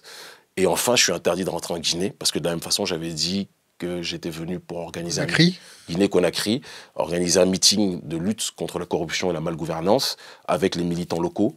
Et comme Alpha Condé se plaint et a peur de l'influence que j'ai en Afrique, eh ben, il s'est organisé pour que je sois interdit de rentrer. Donc voilà. Et donc, si maintenant, moi qui ai acquis la nationalité béninoise à la sueur de mon front, parce que ça n'a pas été facile, je brûle le passeport français, je ne pourrai plus aller voir une autre partie qui compte énormément sur moi dans le monde, qui est la partie des Antilles. Guadeloupe, on les embrasse. Guyane. Réunion. Réunion, je n'ai pas encore été, mais ça viendra. Mayotte. Mayotte non plus. J'ai fait Guyane, Guadeloupe, Martinique. Chaque pays où je suis allé, j'ai réuni des milliers de gens, sans payer qui que ce soit pour qu'ils viennent, contrairement aux politicards en France qui sont obligés de donner de l'argent pour que les gens viennent. Donc tout ça pour te dire que moi, la différence entre Magloire et moi, c'est que moi, je me suis battu pour avoir une nationalité africaine. Lui s'est battu pour avoir la nationalité française et pour manger ici, vivre ici et ne venir peut-être avec un masque sur la tête qu'une fois par an au Cameroun, dans son village natal, puis il repart à Paris. Moi, je vis en Afrique depuis 9 ans. J'y suis tout le temps. Je ne vis pas comme un expat. Je vis comme un Africain qui se conforme aux réalités africaines. Et j'ai sacrifié un équilibre même familial et économique que j'avais au Sénégal, où j'étais installé, où j'avais un bon poste à la télévision, pour des convictions politiques en brûlant le billet de francs CFA. J'ai été expulsé, j'ai été incarcéré. Magloire ne peut pas connaître ça. Donc je ne peux pas parler avec ce genre de clown, qui est un mot dans le dictionnaire français. Et je préfère parler avec des gens qui ont une vision des choses un peu plus dense. Bon, comme vous l'avez appelé clown, on va reprendre une de ces questions. Donc en fait, c'est une interview de Magloire. Mais pourquoi il ne m'interviewe pas sur TV5 ? Non. Alors, l'implication de Idriss Déby, le chef d'État tchadien, dans la lutte contre le terrorisme au Sahel, est très appréciée par la France. Tout à fait. Et il est souvent présenté comme un ennemi du franc CFA. Pourtant, son pays en fait toujours partie. Qu'en pensez-vous ? Très clairement, moi, là, il apprend, j'ai envie de dire qu'il pisse dans un violon, parce que tout le monde sait cette réalité-là, que Idriss Déby est quelqu'un qui a d'abord été placé par la France-Afrique. C'est évident, c'est pas un secret. Il se trouve que des proches à lui, à un moment, l'ont sensibilisé sur la question du CFA, et il l'a constaté comme n'importe qui doté de raison que c'était un scandale politique, un scandale économique. Et il se trouve que Déby est un extraordinaire militaire qui a un gros poids en Afrique centrale, et donc c'est un ami. De pion, il est passé à allié de la France-Afrique. Kemayou, il n'est pas français, au fait. Hein. Mais oui, d'accord. Mais en tout cas, il vit ici. Juste pour terminer. Ah, c'est bien. Il t'appelle carrément, vous avez carrément le contact direct. Voilà, je vois que vous êtes proche, vous êtes intime, méfie-toi, serre les fesses. Mais juste pour terminer et pour être t'es pas encore sorti, hein, méfie-toi. Hein. Sorti de quoi? Ah non, c'est toi, méfie-toi. Bref, donc il n'est pas français, mais en tout cas, il vit en France et c'est ici qu'il mange les petits fours, pas en Afrique. Et donc, peut-être qu'il va te rappeler pour dire, ah non, je suis là en Afrique 30% de l'année. Mais donc, plus sérieusement, où est-ce qu'on en était? Parce que je me perds avec Magloire. Le Tchad. Le Tchad, donc on sait que lui, Magloire Kemayou, a déclaré que, en effet, Idriss Déby était un pion de la France-Afrique, comme des milliards d'Africains qui pensent la même chose. Maintenant, quand quelqu'un qui se présente comme étant une personne faisant partie du camp opposé, dit quelque chose de sensé, si Idriss Déby dit que le soleil est doré et que quand il y a le soleil, il fait jour, ben, je ne vais pas dire qu'il fait nuit sous prétexte que c'est Idriss Déby. Je ne suis pas un sectaire comme Magloire Kemayou et les maîtres qui le payent. Voilà. Donc, en effet, il s'est opposé sur le CFA. Et d'ailleurs, récemment, il a un peu bégayé sur le franc CFA parce qu'il y a une crise financière réelle dans son pays et le franc CFA n'est plus sa préoccupation première. Mais quand un chef d'État parle de cette question, bah, c'est bien que des personnes qui risquent leur vie sur le continent, Magloire, il ne sait pas trop ce que c'est, ils se sentent soutenus par divers chefs d'État, quels qu'ils soient. Et donc, Kadhafi s'est prononcé contre le franc CFA. Roch-Marc Kaboré, le président du Burkina Faso, qui m'a reçu avec beaucoup d'amour et de fraternité dans sa maison présidentielle, est contre le franc CFA. Il y en a quelques-uns, ils sont très peu. Et je ne vais pas cracher sur un soutien sous prétexte qu'il a des bonnes relations avec Jean-Louis Le Drian. Voilà. Est-ce que vous êtes pour ou contre le métissage? Je vais être tout aussi clair que je l'ai toujours été. Je suis opposé de manière systématique au métissage industriel imposé. Du style, non, mais si tu me poses une question, je réponds. Je t'explique. Benetton, qui nous dit en gros que le métissage, c'est l'avenir du monde et que sans métissage, on ne va pas s'en sortir. C'est des conneries, ça. Le Brésil, pendant des années, a dit que c'était le pays de la démocratie raciale, le pays du brassage et du métissage. On nous montrait à la télé que Ronaldinho, Copacabana, les femmes bronzées en string, etc. Puis on disait, ah, le Brésil, c'est génial, c'est le métissage. Ben, moi, j'ai été au Brésil une fois, c'est l'un des pays où les Noirs souffrent le plus en dehors d'Afrique en termes de discrimination et d'ostracisation. D'accord? Les ghettos qu'il y a à la Cité de Dieu, c'est pas qu'un film, c'est des réalités sociales et politiques. Le métissage, ça ne gomme pas les effets pervers de l'extrémité du néolibéralisme globalisé qui est quelque part la suprématie occidentale, comme certains l'appellent, comme l'appelait Francis Cress-Welsing. Elle parlait de white supremacy.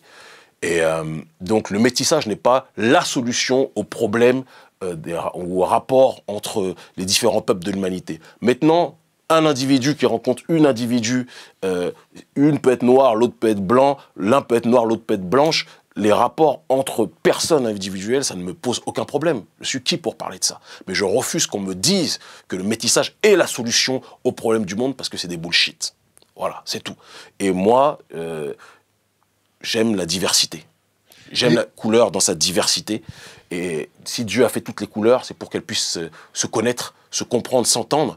Et je préfère un bouquet de fleurs multicolores qu'un bouquet de fleurs Michael Jackson avec une seule couleur. Voilà, tout simplement. Mais j'ai des amis dont je suis très... Nico, il est marié une blanche, Nicolas Anelka. Je vais pas dire, ah, t'es marié une blanche, va des rétro-satanas. Je suis pas stupide. Et sa femme est une femme très bien d'ailleurs. Je parle avec des gens de différents horizons et ça ne me pose aucun problème.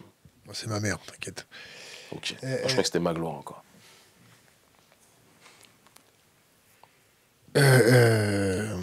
Bonjour maman.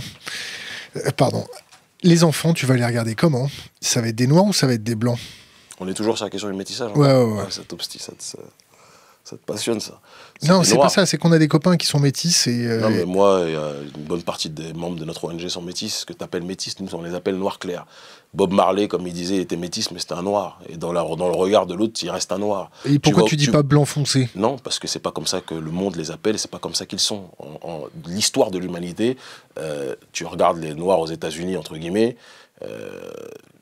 je pense à Mojo Hashim Zinga du NBPP, du Black Panther Party, tu regardes sa tête, c'est un métis, ce que tu appelles métis en tant que tel, mais dès que tu as des ascendances africaines, ça ressort et tu es considéré comme noir, comme nègre, dans le monde dans lequel nous vivons. C'est comme ça. Et c'est pour ça que la quasi-totalité, à part ceux qui sont complètement aliénés, mais la quasi-totalité de ce que toi tu appelles métis se considère comme des noirs clairs.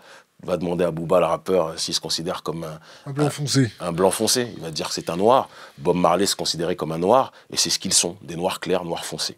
Moi, je m'en fous. En fait, le métissage, ce que tu appelles le métissage, c'est parce que le système dans lequel on vit est tellement devenu barbare qu'on est obligé de commenter le rapport entre les différents peuples en tant que tels, et on veut les mettre dans des cases.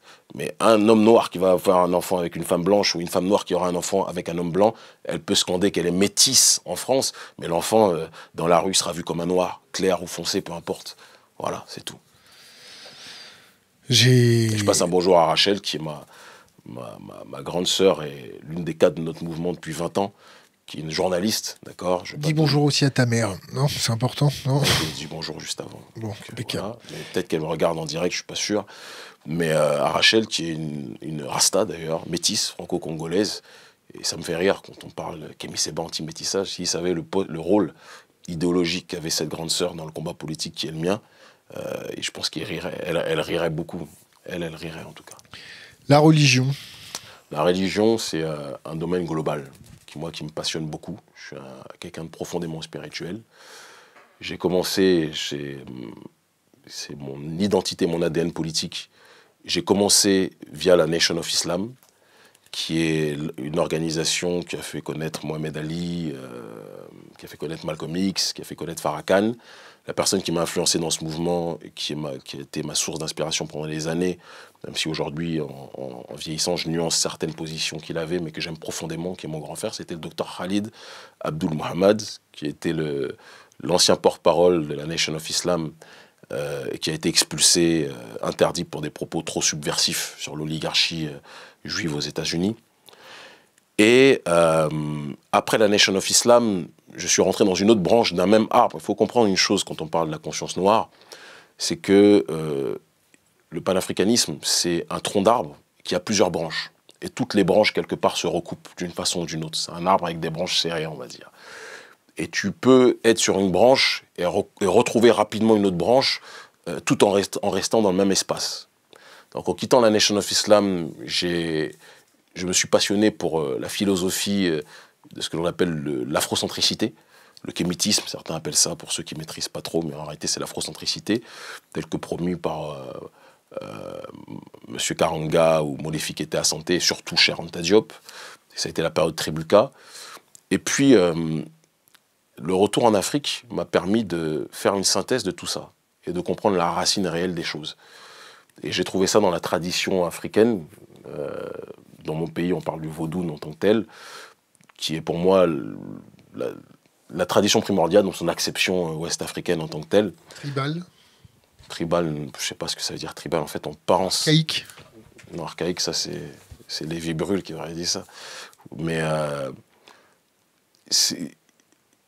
en fait, j'ai trouvé un équilibre dans cette racine, dans nos villages, avec les tradis praticiens, Avant, c'était beaucoup plus du reconstructionnisme idéologique de personnes issues de la diaspora, comme les Molefik Asante et autres que je citais. Mais être au contact de gardiens de la tradition en Afrique m'a permis de comprendre que tout ce que j'avais étudié avant, en réalité, il y avait des parcelles de vérité dans tout ça. C'est pour ça que je te parlais de branches tout à l'heure. Et l'Afrique m'a permis de compléter le cercle. Donc aujourd'hui, je me considère comme traditionnaliste africain, passionné de métaphysique. Et celui qui se passionne de métaphysique, il va trouver des choses qui sont intéressantes partout. Donc, que ce soit dans l'islam, que ce soit dans le christianisme, que ce soit dans le Kebra Negas des Rastafari, que ce soit dans des tas de choses, moi je vois une présence similaire sur bon nombre de points. Question d'Internet. Pourquoi l'islam est-il le plus légitime dans le mouvement panafricain plutôt que le rastafarisme? C'est pas vrai. Le rastafarisme est plus légitime dans le mouvement panafricain que l'islam. Le rastafarisme a été un support doctrinal extrêmement puissant. Je passe le bonjour à Père et Mère Dja, qui sont des monuments du panafricanisme francophone, qui sont mes deuxièmes parents.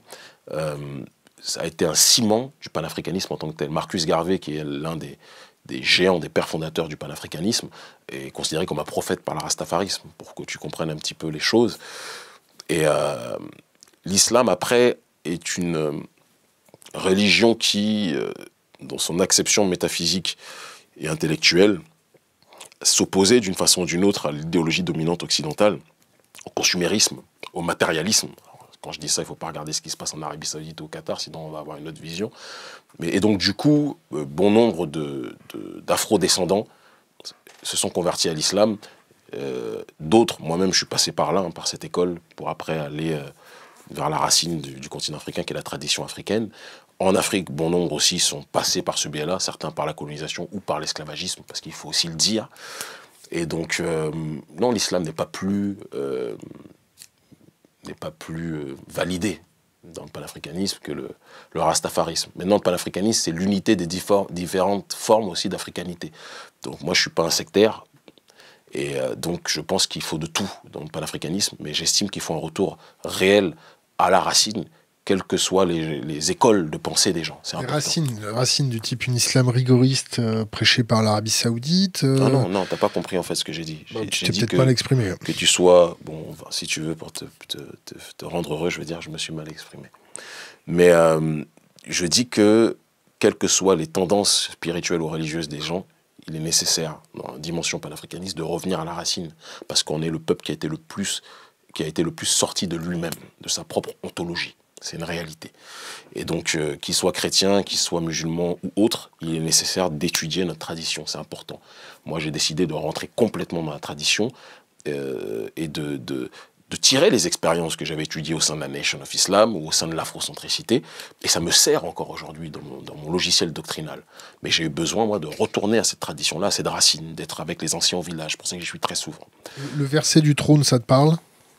Le verset du trône, oui, ça me parle vaguement, mais là tu restes dans l'islam. Ouais, mais pas moi. Question d'Internet. Quelle doit être la relation entre religion et la souveraineté ? Une relation apaisée et une relation où on comprend. C'est pour ça que j'aime beaucoup René Guénon, parce qu'il dit qu'il y a une tradition primordiale qui est le ciment de toutes les tendances religieuses et spirituelles du monde. Moi, je crois profondément à cette tradition primordiale. J'en parlais beaucoup d'ailleurs avec le philosophe russe Alexandre Douguin. À la différence que lui pense que le ciment de la tradition primordiale, c'est l'Eurasie. Moi, je pense que c'est l'Afrique, mais je respecte son point de vue comme il respecte le mien, et ça n'empêche pas notre fraternité. Et je pense que comprendre l'essence de la tradition primordiale d'un point de vue métaphysique, ça permettra, en tout cas en Afrique, d'éviter beaucoup de tensions religieuses, même si les tensions religieuses sont beaucoup moins présentes sur le continent, à part quand c'est exalté et instrumentalisé par l'armée française comme en Centrafrique, beaucoup moins présente sur le continent que, par exemple, en France.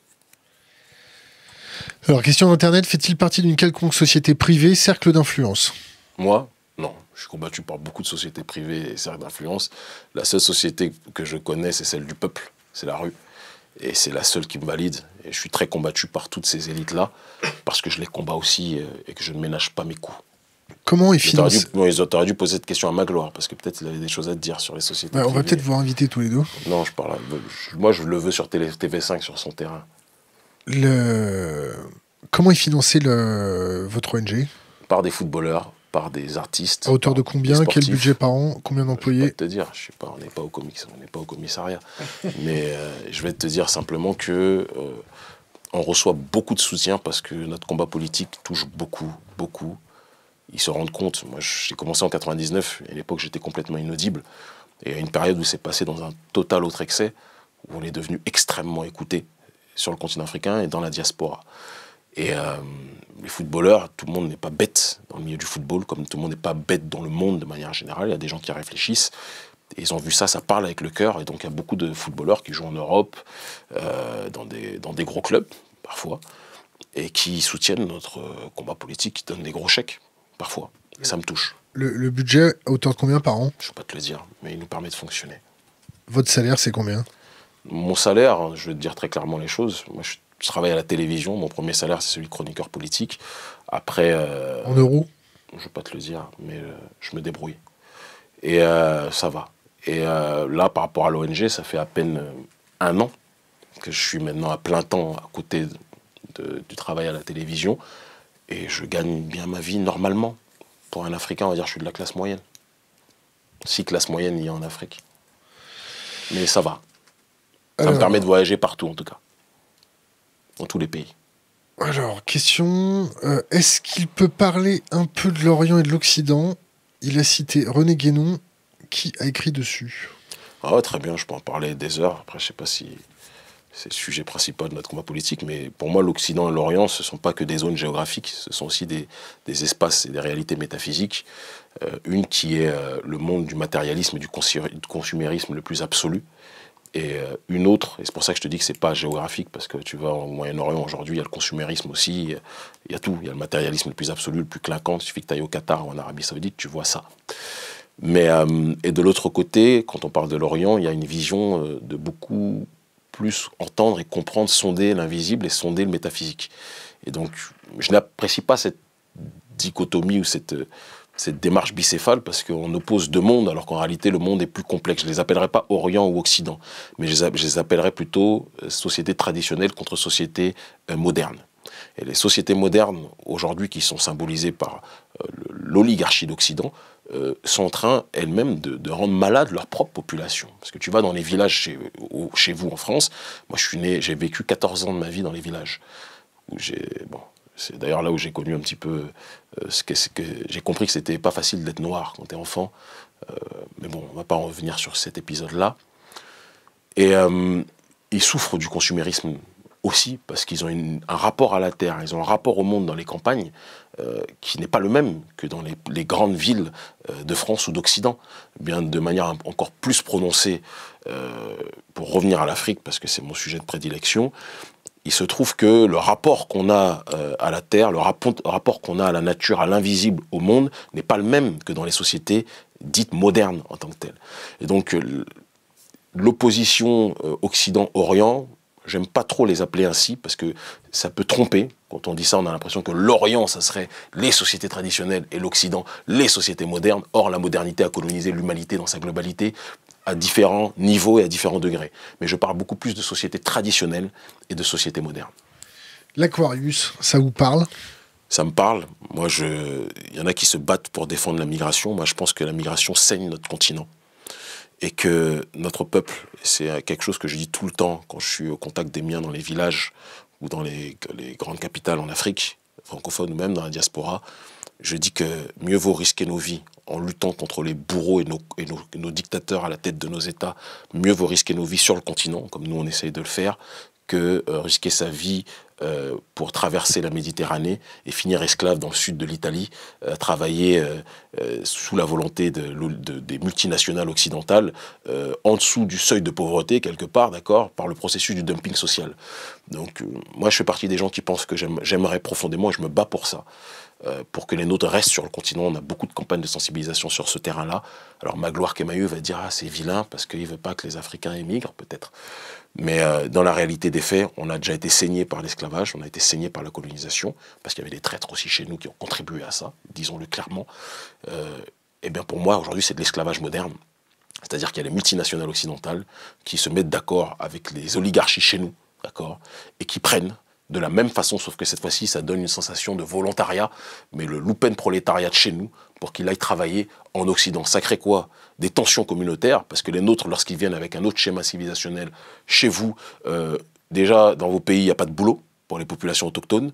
D'autres viennent pour ceux qui vont connaître l'Eldorado, ils connaissent l'enfer. Il y a des tensions qui peuvent être évitables et qui ne sont présentes que parce que l'oligarchie occidentale et l'oligarchie africaine sont en concubinage pour justement se faire le maximum de blé. L'Aquarius, tu sais, c'est un bateau c'est la réponse que je viens de te donner. Qui vient sauver des gens. C'est bien, c'est pas bien. Qui vient sauver? C'est qui dit sauver? Ils sont en train de boire la tasse quand même. Non, le sauvetage, il ne se situe pas là. Le sauvetage, il se situe sur le terrain de la justice sociale. La question, c'est pas parce qu'ils sont dans la mer, des babtous qui se donnent bonne conscience, qui viennent te dire « Allez, je viens de sauver Mamadou, t'es en train de te noyer, viens, je vais te donner le bonheur là-bas. » C'est un petit peu comme l'arche de Zoé qui venait kidnapper des enfants, qui disait « On vient sauver des enfants. » Moi, l'Aquarius, je vais te dire clairement les choses, j'en ai strictement rien à foutre. Ok? Comme ça te permet de comprendre ce que je pense. Le vrai problème, si l'Aquarius veut aider les Africains, qu'ils nous soutiennent dans notre démarche d'autodétermination vis-à-vis du néocolonialisme occidental, du néocolonialisme français et vis-à-vis des criminels que sont nos présidents à la tête de nos États. C'est ça que l'Aquarius devrait faire pour nous aider. Pas prendre ces gens et les ramener ailleurs que chez eux, alors qu'ils peuvent contribuer à nous permettre de nous enraciner et de lutter solidement comme nous on le fait sur le continent africain. Donc moi, désolé pour ce discours politiquement incorrect, mais là, l'Aquarius, j'en ai strictement rien à cirer. Et il charme la bien-pensance française ou occidentale, mais j'en ai rien à foutre, moi, de l'Aquarius, très clairement. Il veut simplement sauver des gens. Non, qui sauve déjà les leurs. Il y a beaucoup d'SDF en France. Je ne comprends pas pourquoi l'Aquarius n'essaie pas de sauver déjà les SDF français qui meurent en hiver sous moins 5 degrés. Ouais, ils ne sont pas en Méditerranée. Non, mais l'Aquarius, c'est des Français, non? C'est multinationalité. Ah d'accord, européenne. Mais il y a assez de gens qui meurent en France ou en Occident qui s'en occupent et que nous, on s'occupe des nôtres. Charité bien ordonnée commence par soi-même. On va passer à la suite. Toute la suite que tu veux. Tant que je suis ici, je peux... On était à la journée de la diplomatie et à un moment, il y a eu une esclandre dans le public à propos du Gabon. Qu'est-ce qui se passe au Gabon en ce moment? Au Gabon, qu'est-ce qui se passe? La question est très vaste. Est-ce qu'il y a beaucoup de au choses niveau des présidentielles? Non, au Gabon, il y a Ali Bongo qui est dans le coma. Alors le fils de quelqu'un qui a pillé le pays pendant très très longtemps déjà et qui prend le pouvoir avec des élections truquées et qui... C'est quoi vos sources? Nos sources, il faut se renseigner un minimum. Tout le monde sait qu'il y a eu des irrégularités. Moi, je suis journaliste politique, il y a eu des irrégularités lors des élections. L'Union africaine a constaté qu'il y avait des irrégularités, tout le monde l'a vu. Donc voilà. Ça ne veut pas dire que Jean Ping est meilleur. Hein. Jean Ping a été quelqu'un qui a bu à la mamelle du bongoïsme pendant des années. Et qui, lorsque le père est mort, parce qu'il le considérait un peu comme son père aussi, Omar Bongo, il s'est dit que c'était pas à Ali Bongo de prendre le pouvoir, c'était à lui. Alors il paraît un peu plus légitime parce qu'il n'a pas le nom Bongo, mais pour moi c'est la même racaille, tous ces gens-là. Je le dis comme je le pense, et je rêve, et je me bats, je travaille avec beaucoup de militants locaux, pour que de la société civile émerge un nouveau leadership d'hommes ou de femmes qui permettront aux populations locales de s'autodéterminer. C'est mon seul souhait. Kerry James, ça vous parle? Ça ne m'intéresse pas. C'est un fantasme chez vous en Afrique, c'est pas notre sujet. Non, je ne parle pas en Afrique. Ça m'intéresse, il ne m'intéresse pas. C'est tout? Il ne m'intéresse vraiment pas. Il fait du rap. J'ai vu qu'il était en mode Che Guevara dans ses clips de rap. Je suis arrivé il y a 2 jours. J'ai vu... j'étais en train de regarder... je crois que c'était au Calme, ou je ne sais plus quoi. Ou MTV la nuit, là. Et... non, c'était à l'aéroport, excuse-moi.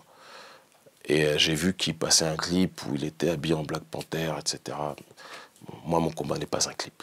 C'est tout ce que j'ai à dire.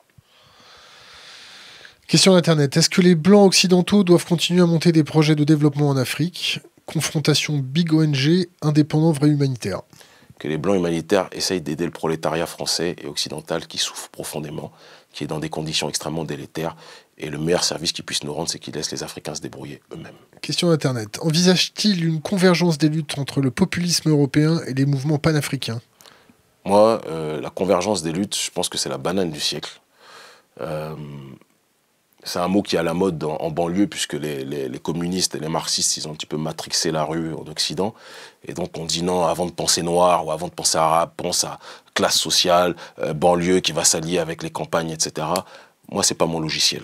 Mon logiciel, c'est que chaque peuple essaie de s'organiser pour son autodétermination. Et si on peut se lier et rentrer en solidarité face à un adversaire politique commun, on le fait.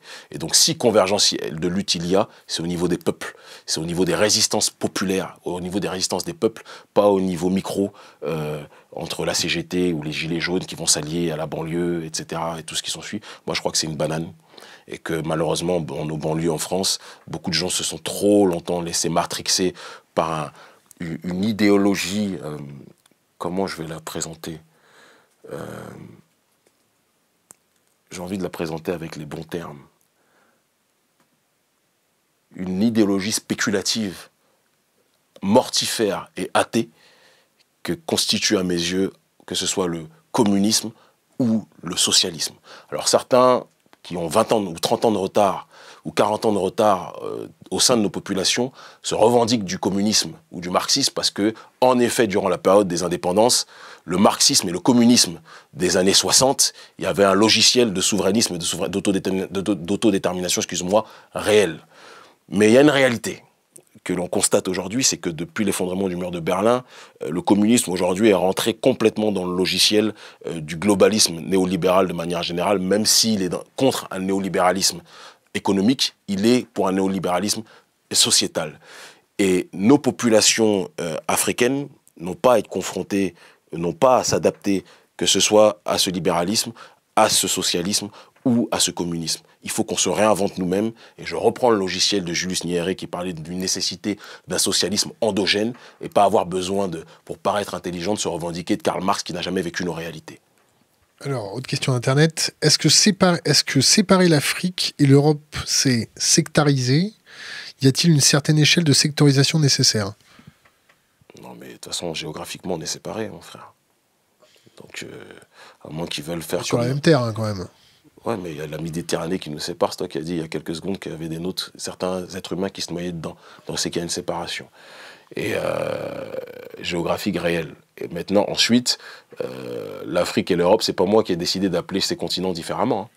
Donc la séparation, elle existait avant ma naissance en 1981.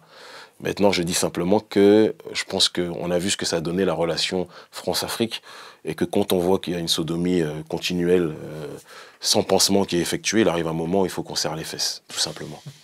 Je te parle avec poésie. Avec une poignée de gravier, quoi. Ouais, si tu veux. Question Internet. Thomas Sankara est-il une inspiration pour lui, prendre un pays et mettre en place sa vision des choses? C'est un grand frère que j'aime profondément, que j'aime infiniment. Et il fait partie des raisons pour lesquelles... Il s'est fait dézinguer.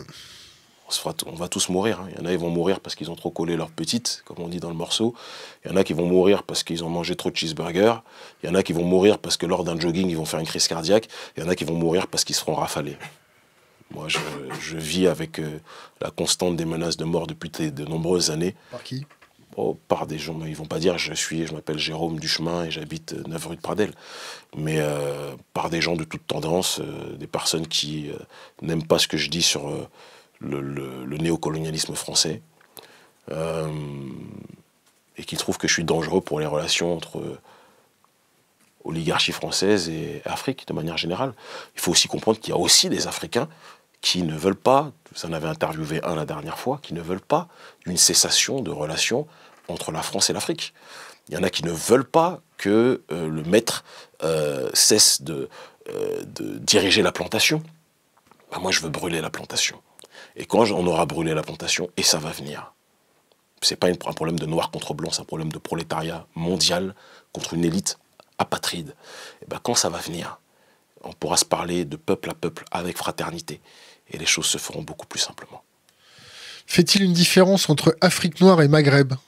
Je ne fais pas la différence, moi. Mais par contre, au Maghreb, ils font beaucoup la différence avec l'Afrique noire.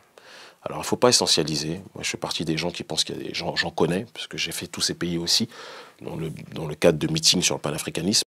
Je connais des militants panafricanistes maghrébins qui sont très peu nombreux, qui sont trop discrets à mon sens, et qui ne se font pas assez entendre. Mais je connais aussi une négrophobie structurelle qui existe dans les pays du Maghreb et dans le monde arabe depuis très longtemps.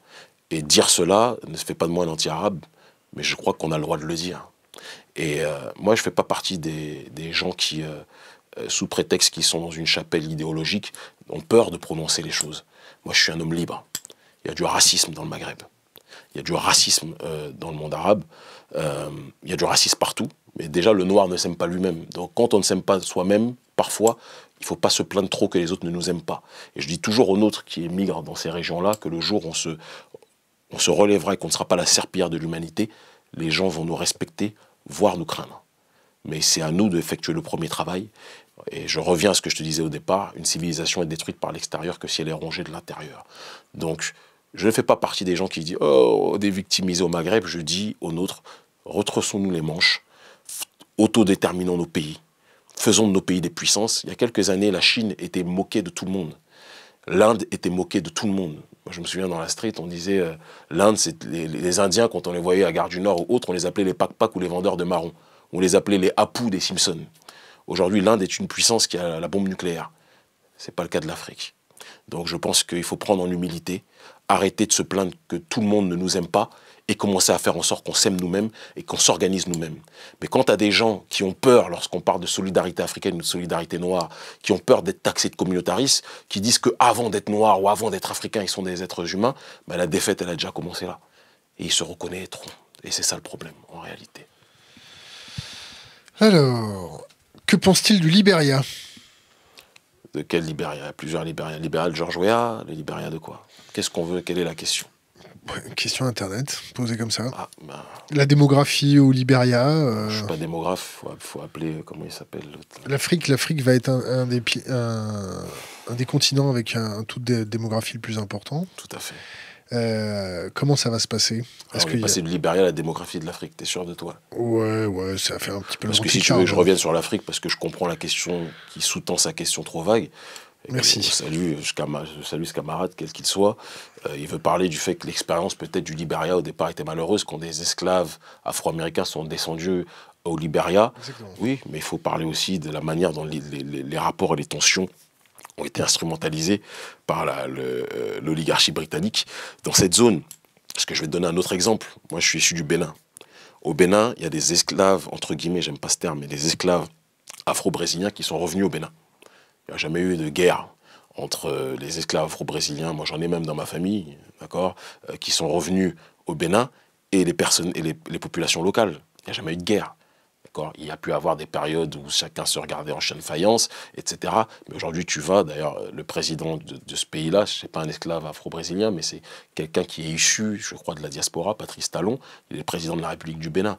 Donc l'histoire selon laquelle les esclaves, qui est entre guillemets africains, qui rentreraient en Afrique, ça ne pourrait pas fonctionner avec les populations locales, c'est des bullshit. C'est qu'il y a un exemple qui a été créé via ce pays, et tout a été fait pour que ça échoue, pour donner la sensation que c'était impossible. Mais il y a des tas d'autres pays où on voit que c'est possible. Je vais demander qu'on descende un peu les questions. Est-ce que tu peux... Voilà, et tu salues tous les internautes. Hein, ouais, on est actuellement en direct avec combien de personnes là? Je vois pas les gars. 3708. Quels sont les intellectuels hors de la mêlée dont tu te réclames? Hors de la mêlée. Ce qui signifie de manière plus claire. C'est quoi hors de la mêlée? Hors des sentiers battus, hors du groupe classique. Déjà, il faudrait définir le groupe. Je suis un relou, hein, je te précise. Et pas remarqué. C'est quoi? Pas plus que toi, je pense. Mais c'est quoi le groupe classique? Je comprends pas en fait ta question. Bon, les intellectuels qui te font vibrer, qui ont marqué ton chemin. Qui ont marqué mon chemin. Bon, déjà, pas mainstream. Déjà, j'aime pas l'appellation intellectuelle. En tout cas, en Afrique, c'est trop souvent synonyme de traître, de vassal de l'extérieur. Donc, on a du mal avec cette appellation. On pense plus à quelqu'un qui réfléchit de manière générale, et c'est pas limité à l'acception d'intellectuels, qui bien souvent sont élevés dans la bien-pensance occidentale, mais pas dans la réalité africaine. Moi, très clairement, il y a quelqu'un, je le dis, hein, qui a beaucoup marqué mon cher Anta Diop, évidemment, qui est un historien, un scientifique africain et un penseur africain aussi, qui a beaucoup marqué mon passage politique et mon parcours politique, clairement. Khalid Abdul Mohamed est ma source prioritaire d'inspiration. Même si en vieillissant, je peux avoir des nuances sur un certain nombre de points. Nietzsche, qui, comme tu l'as vu, n'est pas trop de ma couleur de peau, est quelqu'un qui m'a profondément marqué. Ainsi parlait Zarathustra, c'est un livre qui m'a traumatisé. Et Nanté-Christ aussi, j'ai beaucoup apprécié. C'est quelqu'un qui m'a marqué, dans son rapport à l'être humain, dans son rapport aux dogmes établis par la bien-pensance et la volonté de les transcender. Et ce sens, cette compréhension de la force, la nécessité de la force, c'est quelque chose qui me parle beaucoup depuis toujours. Et d'ailleurs, quand je dis ils ont voulu me noyer, ils m'ont appris l'apnée, je pense que c'est une variante de ce qui ne tue pas en plus fort en réalité. Autre penseur qui... Amadou Hampâté-Bâ m'a profondément marqué aussi. Après moi, la plupart du temps, les penseurs, ce sont des leaders politiques. C'est eux qui m'ont marqué. Et là, la liste est très longue. Je pourrais te parler je peux te parler de Thomas Sankara, je peux te parler de Ruben Oumniobé, je peux te parler de Patrice Lumumba, qui m'ont profondément marqué, de Kwame Nkrumah, de Marcus Garvey, très clairement. Et voilà. En termes de penseurs, je pense que j'ai fait le tour. Après, il y a des personnalités politiques qui m'ont beaucoup touché, qui n'étaient pas forcément noirs, mais dans leur volonté de briser les codes. Un mec comme Pim Fortuyn, qui pourtant est loin d'être dans mon camp politique, qui serait, s'il était vivant, un adversaire, le leader nationaliste néerlandais, qui n'aimait pas trop les gens qui venaient, les immigrés ou autres. Hein. Donc la question n'est pas d'être d'accord ou pas sur le fond, mais il a fait sauter les verrous de la bien-pensance. Et moi, j'aime bien les mecs qui font sauter les verrous de la bien-pensance. Il était assassiné en 2002, je crois, un an après Khalid Abdul Mohamed, qui lui est décédé officiellement d'une rupture d'anévrisme. Et c'est un blanc pur jus, mais je n'étais pas d'accord avec ses idées, mais j'aimais sa façon de communiquer. Thug Life, ça veut dire quoi? Ah, là, tu as parlé de l'acronyme de ma vie. La haine que tu insères dans l'esprit d'un petit enfant pourra détruire n'importe qui. The hate, j'aime pas parler en anglais parce que mon anglais n'est pas bon, même si je le comprends parfaitement. Pas de problème ici. Hein. Non mais bref, ça va être vu par d'autres qui n'auront pas ta tolérance. Donc je te l'ai traduit en français. C'est la devise de Tupac qui a été... Là, tout à l'heure, tu as parlé d'un rappeur qui ne m'intéresse pas trop, mais Tupac, par contre, m'intéresse profondément. Parce que sa réalité, c'était une réalité réelle du Black Panther Party, réelle. Et la vie de Tupac, ça a été le parapluie, moi, de ma vie. Quand je suis arrivé, j'ai vécu 14 ans, comme je te le disais, en province, où j'ai connu une négrophobie que tu ne peux pas imaginer. Parce que comme dirait Booba, qui est un capitaliste, un consumériste, que je combats totalement, hein, mais rapologiquement, je trouve meilleur que les autres, qui disait, à l'époque où les Noirs n'étaient pas à la mode, ben c'est une réalité, dans les années 80, les Noirs n'étaient pas à la mode. Bien que je condamne profondément son consumérisme et son capitalisme, je le précise. Et j'ai morflé durant ces 14 premières années, comme peu de Noirs en région parisienne ont morflé. Et quand je suis arrivé à 15 ans en banlieue parisienne, pour moi, les contrôles de flics, je suis arrivé avec ma mère seule, parce que mes parents étaient éloignés géographiquement, voilà, pour diverses raisons, je ne rentre pas dans trop de détails. Et mère seule en banlieue parisienne, quand tu arrives, c'est autre chose, c'est un autre truc. Et j'avais un autre rapport à la vie, donc les brutalités policières, je les ai vécues, je les ai connues, les contrôles de police quand t'es jeune noir en région parisienne, alors qu'à la base, moi je suis issu d'une ascendance, mon père est médecin, qui a été ruiné très rapidement, donc il n'a jamais eu la vie d'un médecin normal, parce qu'il a ouvert un cabinet quand il était jeune, dans une campagne en France où être noir n'était pas à la mode. Il a eu une faillite complète, et il a mis je ne sais pas combien d'années pour revenir sur ses frais, alors qu'il avait tellement étudié. Donc on n'a jamais vécu comme les fils de médecins qu'on aurait dû, en tout cas le statut qu'on aurait dû avoir, pas grave. Et quand après, en plus, tu es séparé de ton père, tu vis qu'avec ta mère dans cette région, c'est pas simple. Et Tupac a été mon parapluie. Elle faisait quoi? Ma mère était infirmière. Elle était infirmière, elle travaillait la nuit, elle travaillait le jour pour qu'on soit bien. Elle a commencé, elle a été infirmière au milieu de sa vie, voire le dernier tiers de sa vie, parce qu'au départ, elle était femme de ménage, mais c'est quelqu'un qui en voulait. Donc elle a étudié, elle a gravi les échelons au fur et à mesure. En France? Elle a commencé... ouais, ça c'est en France, c'est mon père qui a commencé ses études en Afrique. Et donc pour revenir à Tupac, c'était le parapluie de mon âme. Jusqu'à aujourd'hui, c'est un homme que j'aime profondément. Profondément. Et sa musique m'a touché. Moi, le rap français me saoule, en fait. Redis-moi ce que ça veut dire, Thug Life. La haine que vous insérez dans la tête ou dans l'esprit des petits-enfants peut détruire n'importe qui. The hate that you gave to little infants can fuck everybody. Perfect. Véritable French accent. Désolé. Hein? Véritable French accent. Ouais, non, désolé. Tu vois, c'est de la mondialisation qui fait ça. On te reproche souvent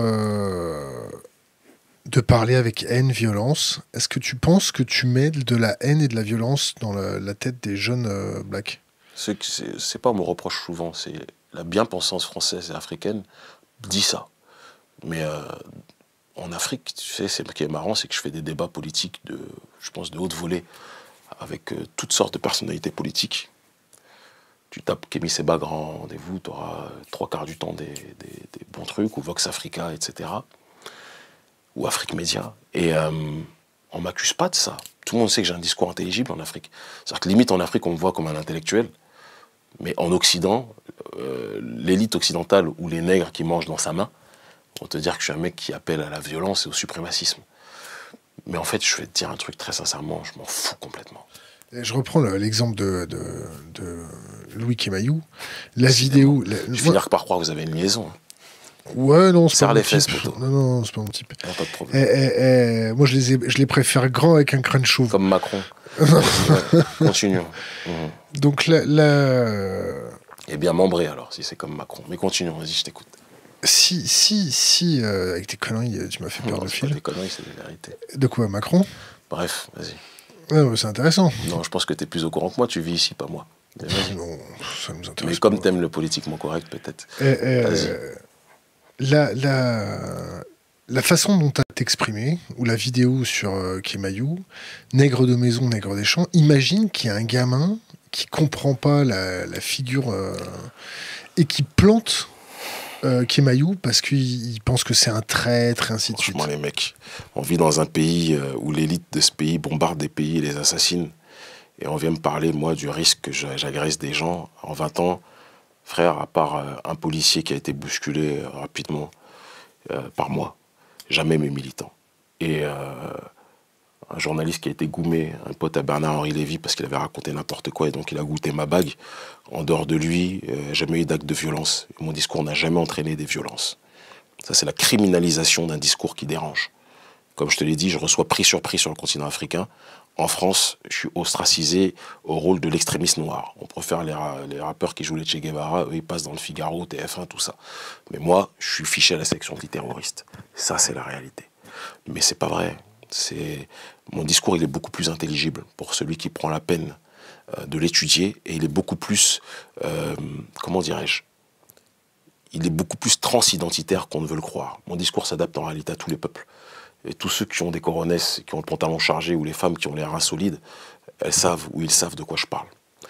Mais les bien-pensants du Paris 16e, ou les bouffons et bouffonnes de BFM, c'est sûr que eux, ou de TV5 de Magloire, eux, c'est sûr qu'ils ne peuvent pas m'apprécier.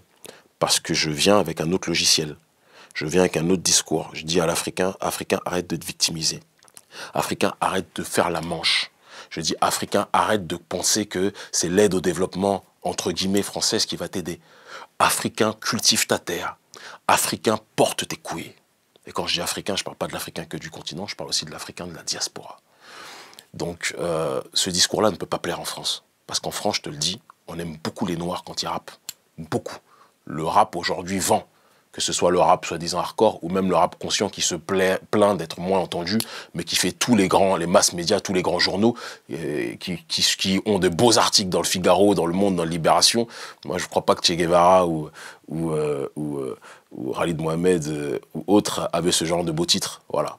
Et moi, en tout cas, je ne les ai pas. Et dans le même temps, en Afrique, on parle de moi pour ce que je suis. Un résistant africain qui se bat pour son peuple. Alors, question c'est Internet. plus important. Le plus important, c'est le regard au sein de l'Afrique. C'est pas le regard de la presse et de la bobocratie occidentale. Question Internet. Quelles sont les solutions pour que l'Afrique s'autodétermine? Quelles sont les 3 premières lois qu'il ferait voter? Non, là, t'as vu, là, on est en train de convoquer Nostradamus. Ouais, c'est Kémy Séba. Je ne lis pas dans une boule de cristal.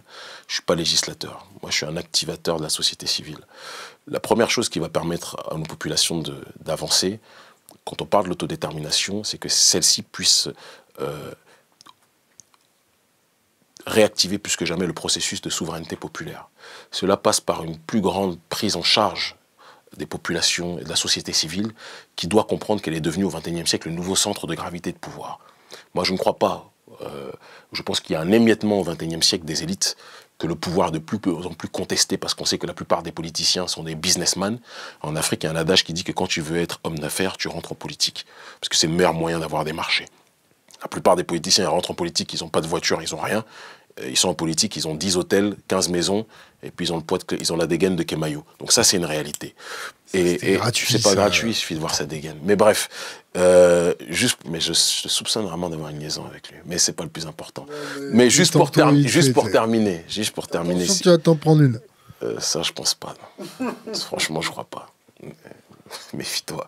Mais juste pour terminer, pour être plus sérieux, cette prise en charge de la société civile, cette migration structurelle du pouvoir qui au départ était aux mains des élites et qui va finir par descendre vers la base, va permettre, et ça existait partout, tu vois, Podemos en Espagne, alors c'est pas forcément le plus bel exemple, mais ça porte ses fruits. Le mouvement 5 étoiles, j'ai beaucoup plus de distance avec la Ligue du Nord, mais le mouvement 5 étoiles qui à la base de Beppe Grillo était un mouvement anti-système, issu de la société civile, et qui d'un point de vue géopolitique a quand même une vision sur bon nombre de choses intéressantes. Après, sur le regard qu'ils ont vis-à-vis de la migration, on peut se questionner sur beaucoup de choses.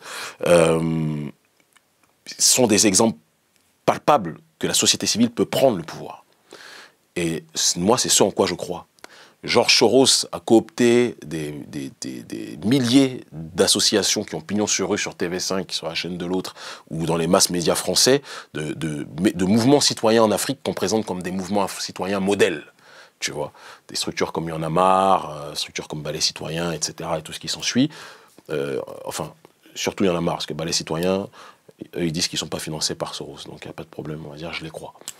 Mais Y'en a marre et d'autres structures ont reçu ces financements-là, et eux sont dans une optique aujourd'hui, quelque part, de promouvoir l'acception de la démocratie occidentale, mais qui n'est pas en harmonie avec nos réalités. Or, nous, il y a un deuxième axe qui part de cette nécessité de la souveraineté au sein de la société civile, de la réappropriation du pouvoir par le peuple. Mais quand je te parle de ces mouvements citoyens cooptés, financés à coups de milliards, ou de millions, centaines de millions, non. Quand Georges Soros se déplace en personne, porte le t-shirt de l'organisation, va au siège du mouvement, il n'y va pas pour manger des falafels ou des kebabs ou des shawarma. Il y va pour financer parce qu'il y a un agenda qui est présent. Et il y a eu des révolutions de couleur en Europe de l'Est, les révolutions colorées. Il y a eu le printemps arabe qui a été une révolution manipulée. Et en Afrique noire, il y a une révolution cooptée qui ne dit pas son nom, qui est justement cette colonisation des sociétés civiles, sponsorisée par USAID aussi, l'Agence française de développement, ou RFI, qui d'ailleurs, c'est très intéressant ce passage, parce que RFI est une chaîne néocoloniale par essence, mais profondément, qui promeut l'agenda français sur le continent africain, et c'est sa spécificité, et qui a réussi à maquer la plupart des artistes africains. La plupart des artistes africains, quand ils ont besoin d'une reconnaissance nationale, qu'est-ce qu'ils font? Ils sont obligés de passer par RFI. Ça veut dire beaucoup de choses. Eh bien, donc tout est fait pour quadriller cette société civile, parce que les élites occidentales savent que les sociétés civiles au XXIe siècle dans le monde, c'est les nouveaux centres du pouvoir. Et donc là, il y a un travail aussi de décloisonnement effectué, de décolonisation structurelle à poser sur la réalité des gens. Et c'est ce que nous, on essaye de faire avec l'ONG Urgence Panafricaniste, que je dirige, et aussi avec le Front anti-CFA qui réunit plus de 850 mouvements citoyens sur le continent africain, en Afrique francophone et dans la diaspora. Ça commence à bien chauffer sur le Front CFA, là. Je pense qu'on a une très grosse responsabilité vis-à- de ça. Parce que si on ne l'avait pas fait, petite parenthèse pour revenir sur l'intelligentsia, la pseudo-intelligentsia africaine et le showbiz africain, qui sont les deux facettes d'une même pièce de prostituée intellectuelle. Quand j'ai annoncé fin 2017 qu'on lançait une campagne sur le franc CFA, contre le franc CFA, c'était un débat laissé en jachère, il n'y avait que les économistes qui parlaient à 4 ou 5 en vase clos, parce qu'ils méprisent le peuple pour la plupart du temps. L'intelligentsia africaine et française, et l'extrême gauche, tendance Mediapart, se sont moqués de nous. Ils ont dit c'est des débats d'arrière-garde, ça n'intéresse plus les gens, c'est pas la préoccupation, les gens veulent juste manger, sans comprendre que le système franc CFA est un système qui contribue à ce que les nôtres n'aient pas assez à manger. Mais moi, le problème, c'est que je ne cherche jamais l'autorisation de la pseudo-intelligentsia africaine. J'ai dit on va lancer l'activité, et bénéficiant de la notoriété que j'ai sur le continent africain, grâce à la télévision et mes années à la télévision, et aux réseaux sociaux, je vais activer des fronts simultanés de résistance partout sur le continent. C'est quelque chose qui n'avait jamais été fait depuis la période des indépendances, et je suis même pas sûr que durant la colonisation, les mobilisations se faisaient simultanées, parce qu'ils n'avaient pas les techniques de télécommunication, les avantages qu'on a. On n'a rien inventé. Moi, j'ai rien inventé, hein, mais on bénéficie des technologies de notre époque. Et ça a été un bingo. On a réussi pour la première fois de l'histoire, sur le continent africain, en Afrique francophone, à réunir des populations au-delà des clivages nationaux, des clivages ethniques, excuse-moi, et on a fait en sorte que le prolétariat de tous ces pays s'est réuni. Alors à diverses échelles, il y a des endroits où c'était nombreux, il y a des endroits où c'était pas nombreux, mais ça a fait un boom. À côté de ça, il y a des Sud-Américains qui nous ont soutenus, comme Pedro Biscay, l'ancien directeur de la Banque centrale d'Argentine, qui est un péroniste, un militant péroniste, un anti-impérialiste. On a eu des gens comme Alexandre Douguine et autres qui nous soutiennent aussi. Et ça, c'est le plus touchant. On a réussi à faire quelque chose de très gros, de très grand. Et donc le franc CFA, ouais, on a une très grosse responsabilité sur ça. Même si aujourd'hui, en fait, c'est toujours la même chose, hein, dans les mouvements sociaux d'envergure. C'est que le peuple se réunit, fait le travail, et après, l'oligarchie cherche toujours... Comment ils essayent de tuer une mobilisation? Ils n'y arrivent pas, mais ils cooptent certains économistes qui, depuis des années, rêvent de reconnaissance. D'accord? Ils leur disent, bon, maintenant, allez, Mamadou, on va t'écouter. Alors le franc CFA, c'est pas bien? Non, parce que c'est l'appellation qu'on donne, c'est le mot global. Quand on dit Mamadou, on sait que ça peut être un Norvégien. C'est juste pour ça que je dis ça. Je pourrais l'appeler Khalidou si tu veux ou pas. Régis. Non, Régis, si je dis Régis, je suis pas sûr qu'on va penser d'abord à un Africain. Donc voilà. Même si Aimé, grâce à Aimé Césaire, on peut penser à Césaire, mais c'est pas dit qu'on va penser à un homme noir. Donc juste pour terminer ce que je dis... Toussaint, d'ailleurs, dédicace à l'ancien conseiller de Laurent Gbagbo, Toussaint Alain, un ami, un grand frère, et à Toussaint Louverture, évidemment, qui est une grande source d'inspiration pour nous, même si je préfère Dessalines à titre personnel. Et donc, à force de m'interrompre, parfois, tu peux me faire perdre mon propos. Exprès, hein. Ouais, d'accord. Mais donc, je rebondis en te disant que par rapport à... Tu vois, j'ai perdu le fil. Qu'est-ce qu'on disait? CFA. Par rapport au CFA, l'élite occidentale a récupéré certains économistes, leur a donné des espaces pour qu'ils puissent travailler, etc. Même certains qui sont des anti-CFA. Et aujourd'hui, le débat franc-CFA est devenu un débat mainstream, alors qu'à la base, c'était quelque chose de profondément en rupture. Et le problème est que quand nous, on parle du CFA, quand j'ai mis ce débat sur la table avec notre ONG, on n'en a pas parlé parce qu'on est des fétichistes de la monnaie. On en a parlé parce que c'est un des tiroirs d'un problème beaucoup plus global qui est le manque de souveraineté. Il y a le manque de souveraineté militaire, le manque de souveraineté politique, le manque de souveraineté culturelle, le manque de souveraineté économique.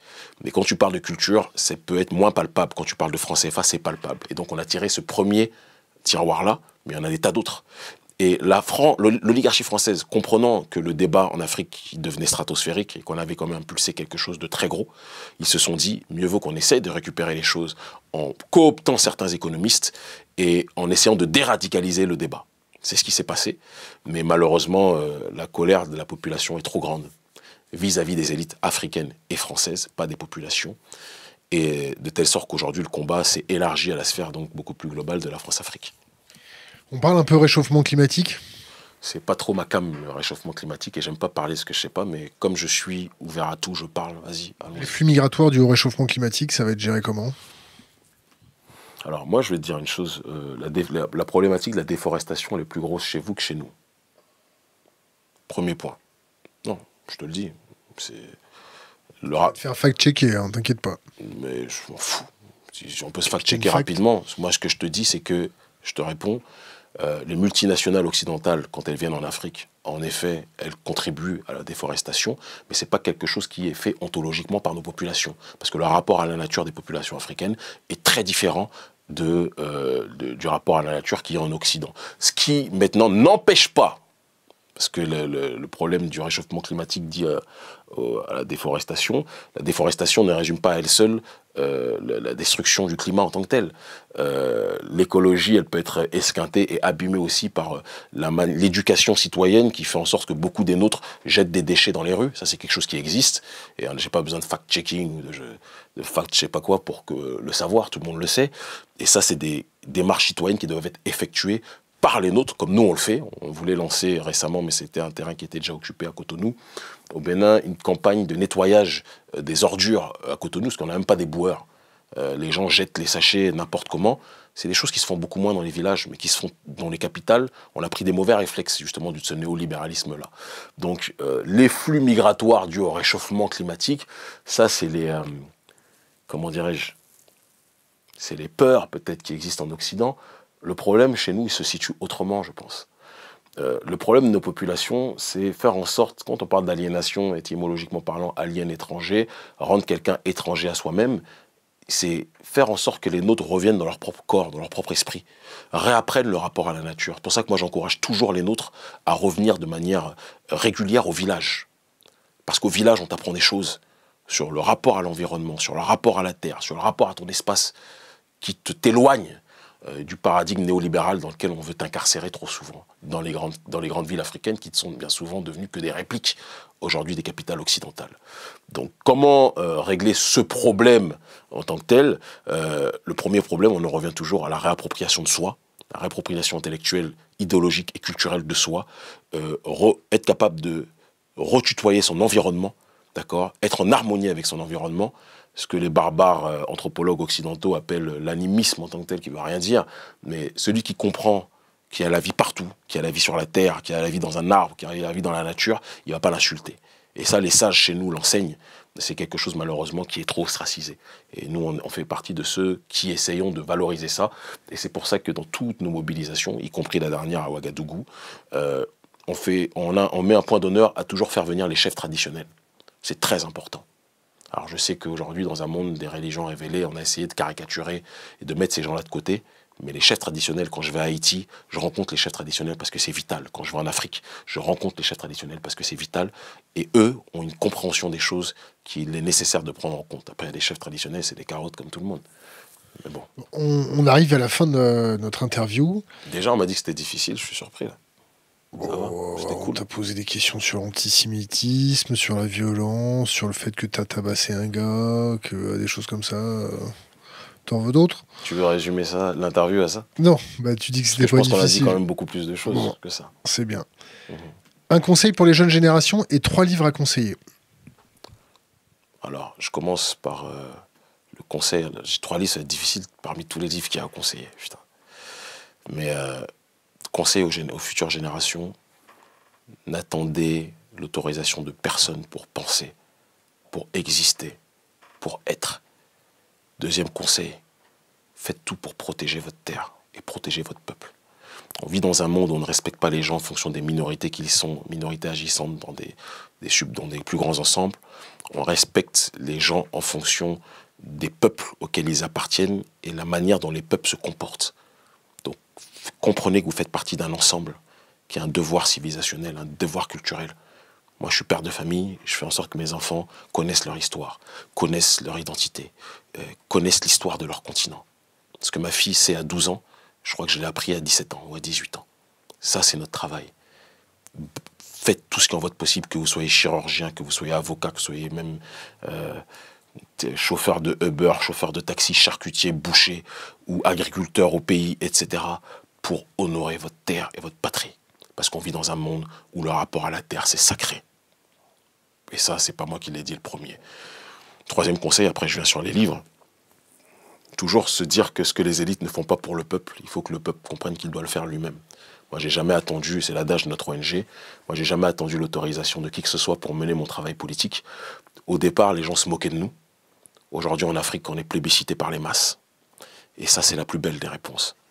Et dernière chose pour les livres à conseiller, c'est très très dur. Je conseillerais Nation d'agriculture de Cheikh Anta Diop, évidemment. Je conseillerais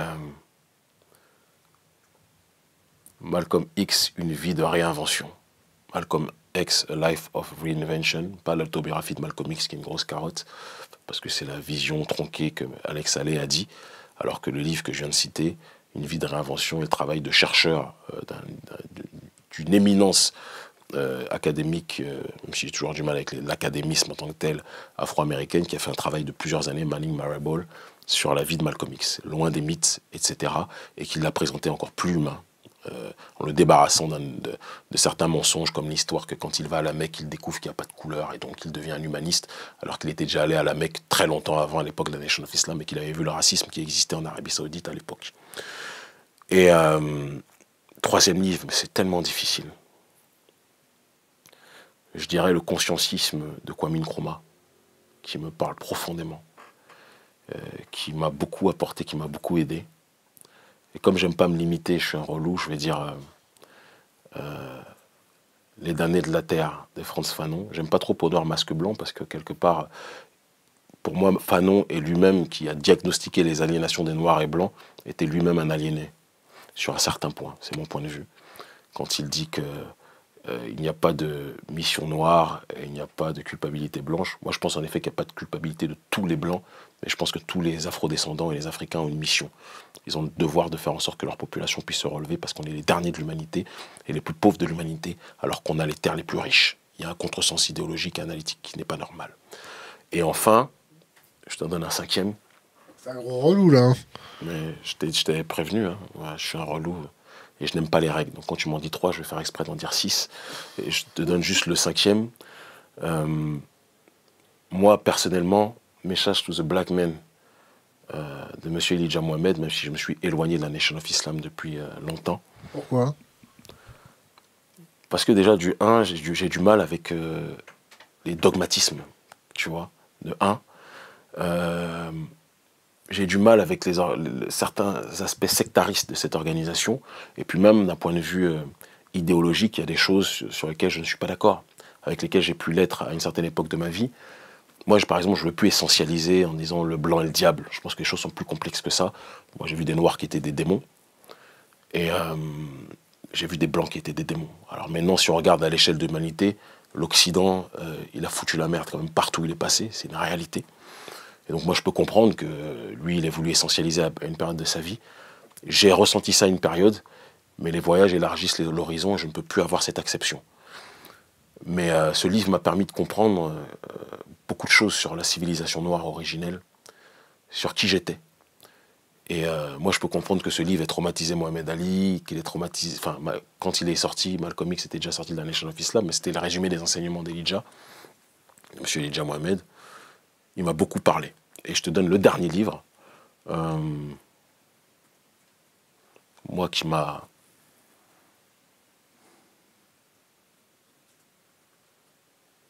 Ainsi parlait Zarathustra de Nietzsche. Et évidemment mes ouvrages, qui par la grâce de Dieu se vendent bien en Afrique. Kémy Séba, merci. C'est moi qui vous remercie. J'espère que vous n'aurez pas d'ennui pour m'avoir invité, parce que je sais qu'en France, il y a une hystérisation du débat. Je conclurai juste en te disant une chose, que tout à l'heure on a parlé de Zemmour, on n'en a pas parlé assez. Moi je ferai jamais la biatch, pour parler clairement, de pleurer sur un plateau. Oh, il a dit que c'était pas bien, je m'appelle Absatou ou autre, ça m'intéresse pas. Mais moi je propose à Zemmour un débat quand il veut, où il veut. Moi je défends mon identité, je suis dans mon peuple, je suis dans mon pays. Tu vois, ça me pose pas de problème. Et je me bats contre des élites, j'essentialise pas les gens. Zemmour, il essentialise les musulmans et les Africains. Parce que ça sert son agenda qui veut que l'élite française soit composée de 2 substrats qui seront donc les autochtones français, les 2 souches, et les juifs, contre le prolétariat musulman. Les juifs français, c'est un truc que je comprends pas, ça. Ouais, mais bon, écoute, non mais il y a les musulmans français aussi. Pourquoi t'as pas réagi quand j'ai parlé des musulmans? Si, c'est pareil. D'accord, hein. donc dis ça pour tout le monde. Mais ce que je veux te dire, tu vois, je t'ai eu là. Non, mais pas si encore. je t'ai eu, parce que tu as rebondi que sur les juifs, mais quand je t'ai dit des musulmans, t'as pas dit mais il y a des musulmans français. Bon bref. Donc je termine juste en te disant que sa stratégie est une stratégie mortifère. Et le problème de Zemmour, ou son avantage, c'est qu'il parle face à des gens qui ont peur de lui dire certaines choses. Et qui sont... Non, je le dirais quand je serai en face, si je l'ai dit maintenant, je vide mon chargeur. Mais moi, je te le dis clairement, si j'ai Zemmour en face de moi, je vais l'éteindre. Et je le dis au nom de mes ancêtres. Voilà. Kémy Séba, merci. C'est moi qui te remercie. Bonne soirée, force à vous tous.